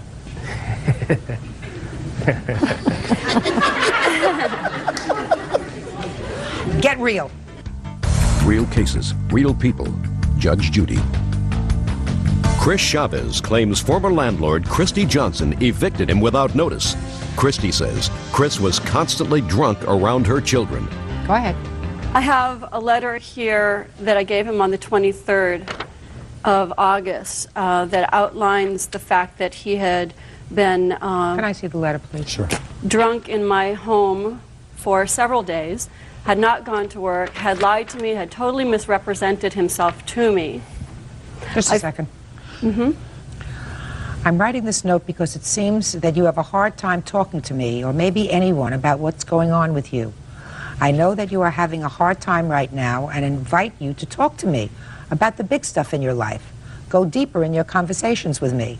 I don't want to live with someone who clams up and holds up in his room for days on end. I am concerned about you. This is not what you write to a tenant. You write to a tenant, you're leaving your garbage in the hall, your dog is pooping all over the stairway, you know, because you leave food out, there are roaches all over the place. You don't write a tenant that you don't want to live with somebody who clams up and doesn't want to talk to me. Well, Your Honor, he didn't talk to anybody for Who cares? about 6 He doesn't days. have to talk about us to a soul. Well, he lied to his boss. He told his boss that he couldn't come into work. What difference does that make to you? Well, the difference that it makes to me, Your Honor, is that he was drunk in my home, and I have 2 small children, aged 5 and 9. No. You don't say that here. Yeah. No, you don't say that here. You said, I am also concerned for my family. It is apparent to me that you have a drinking problem. We have also smelled cigarette smoke coming from your room. I have lived with drinkers, and I know the symptoms. I have been in enough bars in my life to know the smell of booze in the air. You try very hard to hide these facts, but you're not fooling me. Okay? Doesn't say that he did anything untoward towards you, did anything untoward towards your children, came home and threw up all over your living room couch. It said that you smelled alcohol on his breath and that you know the symptoms of alcoholism. Your Honor, the smell permeated the house. I also... Then you made a mistake in renting the room to him. I did make a mistake. Then what a landlord does is a landlord gives somebody 30 days notice and says, go and find yourself another room. I was afraid to let him stay in my house. Then how dare you even suggest to me that you want him to pay September's rent because he didn't give you 30 days notice? Doesn't that sound ridiculous to you? Not to me, Your Honor. Well, it sounds ridiculous to me. It probably sounds ridiculous for the other 10 million people who are going to watch this program, I think. I feared for the safety of myself and my children. It was very stressful. It was very scary. This man was drunk, and he urinated his pants and didn't know it. This man had sushi in his room for 3 days, smelled like a dead animal was coming out of his room. Okay. He was so drunk. I have receipts there that show that he, every day for 6 days, he bought a quart of Bacardi rum and Pepsi. He stayed in his room. How did you find those receipts? to drink it. When I cleaned his room because he refused to take his stuff away. They were in the trash. You had an obligation to give him 30 days notice, Miss Johnson. Was half the room painted, sir? It was all painted except for the trimming, trim the edges. That's all I had to do to be finished with it. I read your papers, and I understand that you were going through a difficult personal time in your life. Yes. You were going through a separation from your wife? Yes. Your Honor, excuse me, he lied to me when he moved in. He did not tell me he was separating from his wife. He told me not true, Your he Honor. was in a roommate situation. The house was being sold and he had to leave. What difference does that make to you? Well, because it set up a lot of lies. He misrepresented himself as an upstanding young man who worked constantly, and he didn't do any of those things. And I, after doing research... You're a landlord, I found madam. many of those You're things not his wrong. companion. No. You're not his therapist. No. If he wants to tell you that he's living with 6 monkeys, that's his business. He doesn't have to tell you that he's separated from his wife. That information he doesn't have to share with you at all. No, he didn't, Your Honor. Right. He Your does. Honor, You're prior to absolutely right. moving out- But my question is, Mr. Shevins, did you drink a little too much during that period of time? No, I don't think so. I wouldn't drive. I just stayed in my room, worked on computer. Is what you're telling me is you knew enough that you had had too much to drink to drive your car? Exactly. I did not drive my vehicle. Your Honor, that's a lie. He drove his car while he was drunk. He got in a car accident. He told me while he was drunk. Has nothing to do. He's not your boyfriend, madam. No, he is He's not not my your boyfriend. He's a tenant. But he's dangerous, and he was in my home. He did not do anything dangerous in your home. He was bumping into walls. Oh, Miss Johnson. In my home. Yeah, I would suggest that you not rent to anybody else. I am not, Your Honor. Good. It's the most ridiculous thing I ever heard. You throw him out and you want him to pay the next month's rent because he didn't give you 30 days notice. And I'm issuing a judgment for the plaintiff in the amount of $350.50. That's all. Parties are excused. Parties have been sworn in. Judge, you may be seated. You folks have a seat, please. All right, Mr. Ahrens, it is your claim that Mr. Payton assaulted you. Correct. There is sort of a companion case here that I will address either during this case or at some point immediately after involving a Mr. Spear. Is that you? That's correct. And you weren't actually there during the course of this whole event, but you allege your car got damaged by Mr. errands while he was drunk. When did this assault take place, sir? The assault itself occurred at 3 o'clock in the morning. I was with my friends. I need a date, sir. December 18th. At 3 in the morning. 12/18/04. Correct. Where were you? I was in the parking lot of the Hilton Hotel, located in Corvallis, Oregon. What were you doing there? My friend had a party right next door. It was his birthday party. And what time had you arrived at the party? 10 o'clock. How many people were there? Roughly 8. A lot of drinking. Yes, we were all over 21. I didn't ask how old you were. I said there was a lot of Yes, there drinking. was a lot of drinking. What were you drinking then? I was drinking Miller Lite.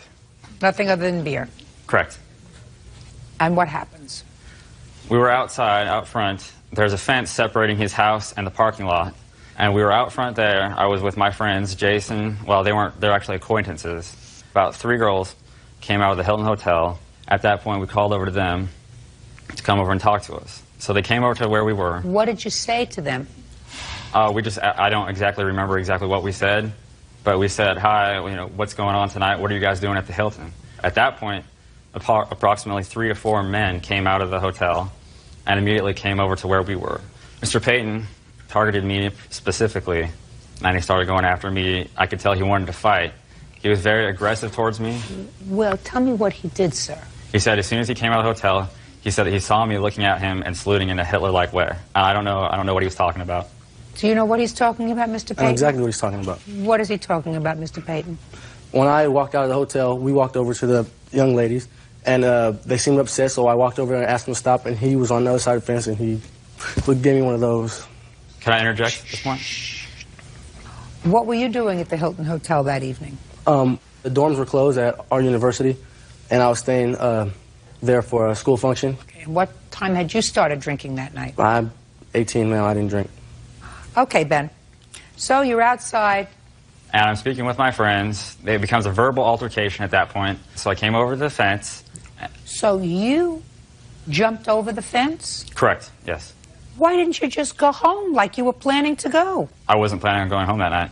Well, what were you doing outside, Ben? We were just out front of his house so that we didn't wake up his friends. I don't understand that, Ben. You were outside because you were making too much noise to be inside? That would be correct, yes. At that point, I explained to him what I was doing. What did you mean you explained to him? What does that mean, I explained to him? I told him, I repeated the motion of this. I told him that's the only thing I could have possibly done at that point when he came outside. I told him that. He said, okay, that's all right. And then we shook hands. We exchanged names. We asked them what they were doing, and they said they were going to go and get beer and food. So they got in their car, and they took off. They came back about 10 minutes later, maybe 15 minutes later, and we were still outside. What were you doing outside, Ben? We were just sitting on the curb. There's a curb. We were just sitting there. We were just talking amongst ourselves. Go ahead.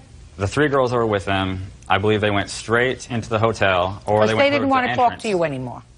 I don't know if they didn't want to talk to us anymore, or if they were just They didn't back. want to talk to you anymore. They went right inside. They went inside. Go ahead. Peyton and his friends, they stayed with us out there, and we talked. And at that point, there became a verbal altercation between Mr. Peyton and one of the witnesses, Brown. And I believe it was over food. I believe he asked them if they brought him any food back. Where is Mr. Brown? Mr. Brown is unable to come. So he's not a witness. Okay. Because he's not here. Okay. So Mr. Brown, one of your friends, asked Mr. Peyton... Well, he wasn't my friend, he was my acquaintance. Your acquaintance. Correct. On your curb. Yes. Asked Mr. Peyton how come they didn't bring him back any food. Yes. You think that was because Mr. Brown maybe had a little too much to drink? Possibly, yes. Keep going. So at that point, there was a verbal altercation between him and Mr. Peyton, and I believe Jason might have gotten involved in it a little bit. At that point, I got up and I got in between them, and I pushed them aside, and then I'm not sure exactly what he did. That's about where my memory ends. Shortly after that point, it was because he had struck me to the face. I received a massive concussion. I have photos here if you'd like at this time. You can take a look at that. I fell back. I hit the concrete. I lost about 1.5 pints of blood. You can see my cheek there. It was possibly dislocated. Looked like you fell back really hard. Yes. At that point, I had a concussion. I do not remember anything from that point Good. on. Now, Brian. Yes. Let's hear it. Like you said, the young ladies did come out the... Why don't we start with the young lady? Oh, okay then. Because you weren't there. The young lady was there first. Is Can I that right? interject at this point? No. Okay. You came out at some point of the Hilton Hotel. Yes. Ben and his friends were yelling at us, and... What were they yelling? To come over and, like, what were our names, and we could tell that they were very intoxicated. And then the boys came out and were like, these guys won't leave us alone. They keep yelling at us, and they're very intoxicated. And so I believe that Brian asked them to leave us alone. Did you go out with Brian and his friends for some food? Mm-hmm. Yeah, that would be a yes. Yes. What happened when you came back? We got out of the car, and they started yelling and stuff like that, and then Ben started beating the car. And the car alarm... Whose car was it? Your car.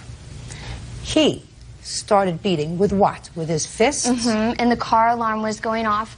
All of us actually asked him numerous times to stop it, and he wouldn't.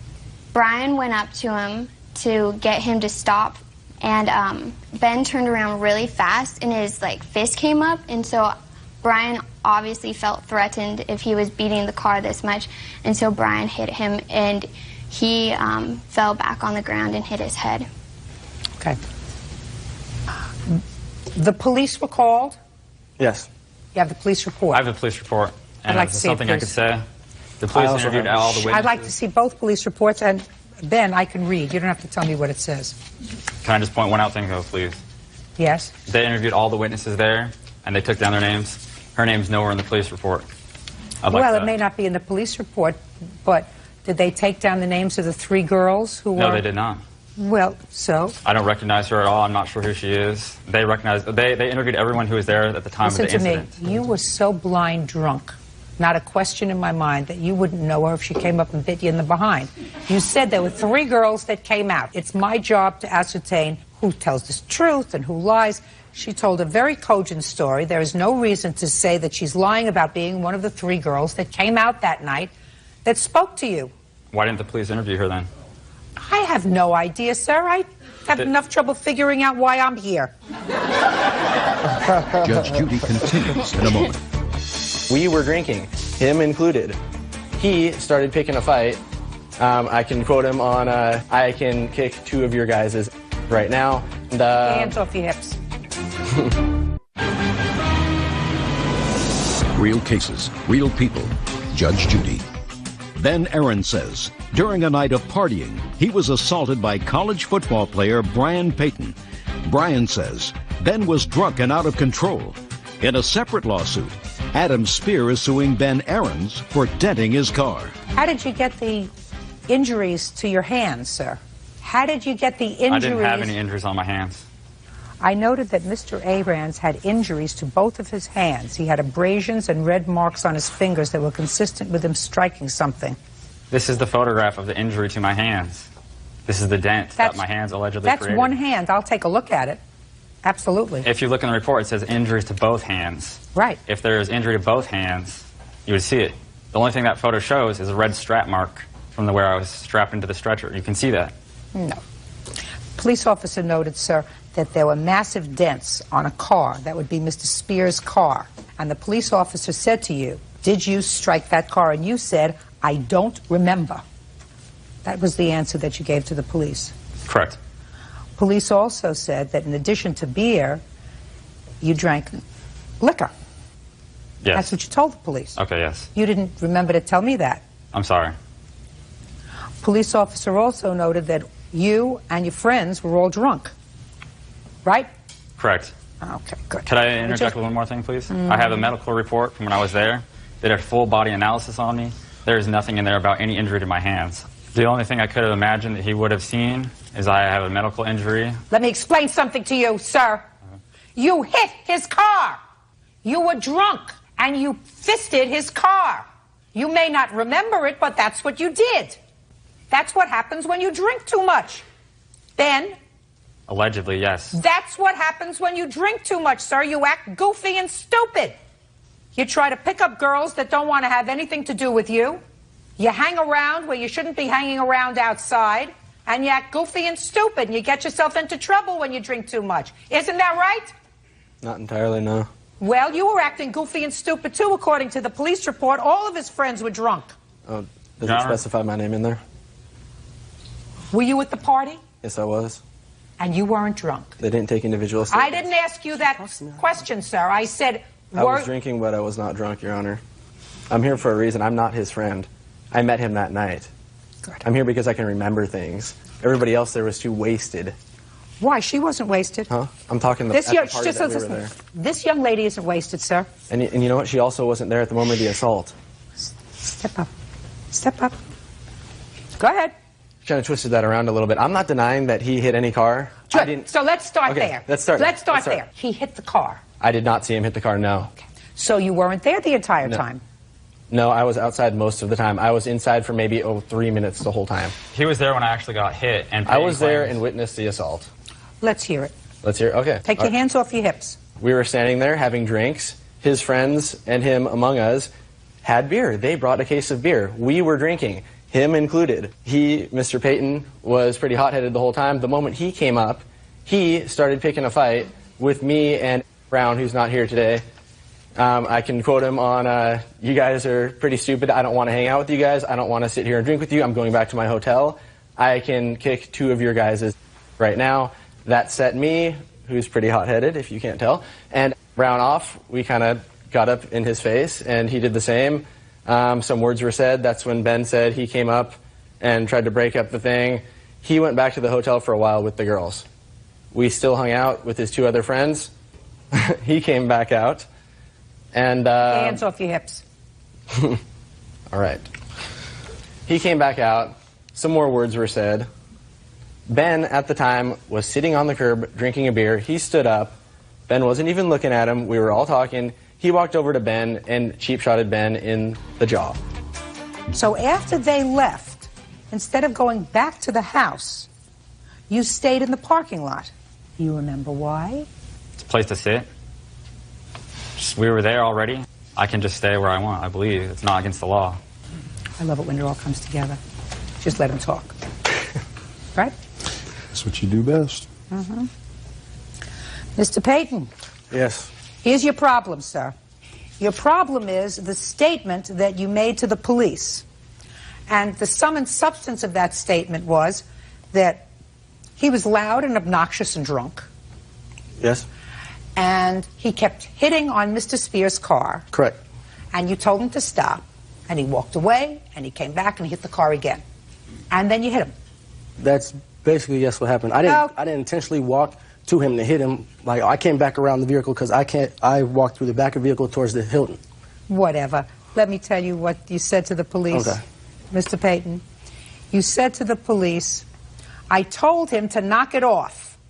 Mr. Payton said that he started to walk away twice, and each time Mr. Aarons began striking the vehicle again. Mr. Payton said that he told Mr. Aarons one last time to quit striking the vehicle, and when he failed to stop, he hit him. Yeah. I asked Mr. Payton how many times he hit Mr. Aarons, and he said twice. And that you struck him both times in the face. Yes. And you said you were shocked that he fell down because you didn't think you'd hit him that hard. Well, but he was drunk. Yeah. Now you can stand up. I'm going to hear this other case. You want to get that folder now because I don't have to hear it twice. I've just heard the facts of the case. This is Spear against Aarons. Case number 49. Very good. You have an estimate for the damage to your car? Yes, I do. May I see it, please? Would you like the court fees that's been costing you? No, just the damage to the car. Yes, ma'am.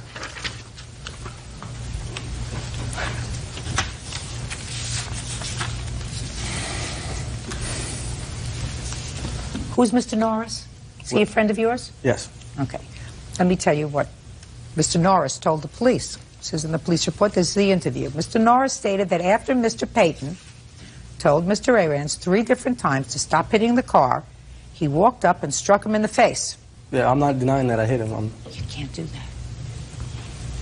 Brian, you can't do that.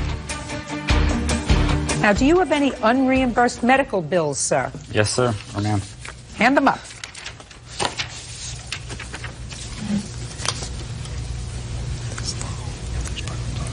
These are all unreimbursed medical bills, is that right? Correct. You had no insurance? My insurance was denied, yes, no insurance. You go to school full time? Yes, ma'am. You have a job? No, ma'am. You can't hit somebody because they're damaging property. He has over $5,000 in unreimbursed medical bills. You have to take care of that. I say this to you, sir, that I think you behaved badly that night, but for the fact that this young man had no right to hit you, believe me, you would leave here today without a judgment. But the law is clear. You cannot defend somebody else's property with physical violence. So I'm awarding you your judgment of $5,000. You are entitled to that. On your claim, I'm awarding you a judgment against Mr. Arans for $1,500 so that you can fix your car. Anything you want to say to me? I have right here a list of all the instances where people were hit by OSU football players in the past several months here, and I believe that this shows that there is a lot of animosity from athletes who are out of line and out of control. This happened at 3 a.m. past curfew. Listen to me, sir. I have no particular axe to grind. I don't even like athletes.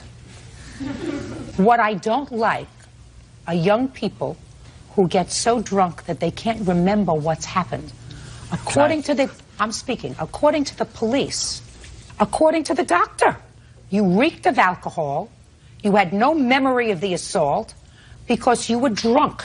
Because if you had had any kind of negative vibes with them during the course of the evening, and if you were sober, I can't believe you would be stupid enough to sit in the parking lot of the hotel where they were staying, not you. That's what you keep wanting to answer me, sir, and I'm telling you, that's what happens when you're drunk and stupid.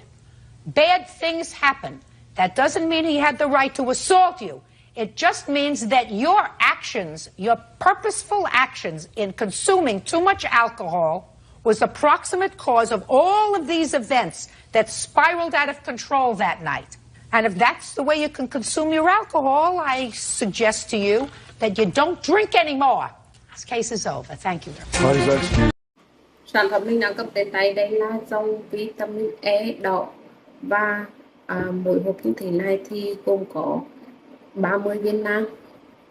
Thì với cái công dụng, cái tác dụng của dòng vitamin E đỏ mang lại đó là sẽ hỗ trợ chống oxy hóa, trẻ hóa làn da và giúp làn da của chúng ta khi mà có những ai mà có cái làn da khô ráp thì sẽ trở nên căng mịn và cái làn da sẽ được mềm mại hơn và sẽ hỗ trợ giúp cùng những cái vùng da mà bị chảy xệ thì sẽ trở nên được săn chắc và nó sẽ tái tạo cái tế bào da mới, giúp da được trắng sáng và khỏe mạnh hơn, hỗ trợ xóa các cái vấn đề như là thâm, nám, tàn nhang, các cái vấn đề như mụn trứng cá, thâm mụn và trả lại cho chúng ta một làn da láng mịn và trắng sáng một cách tự nhiên.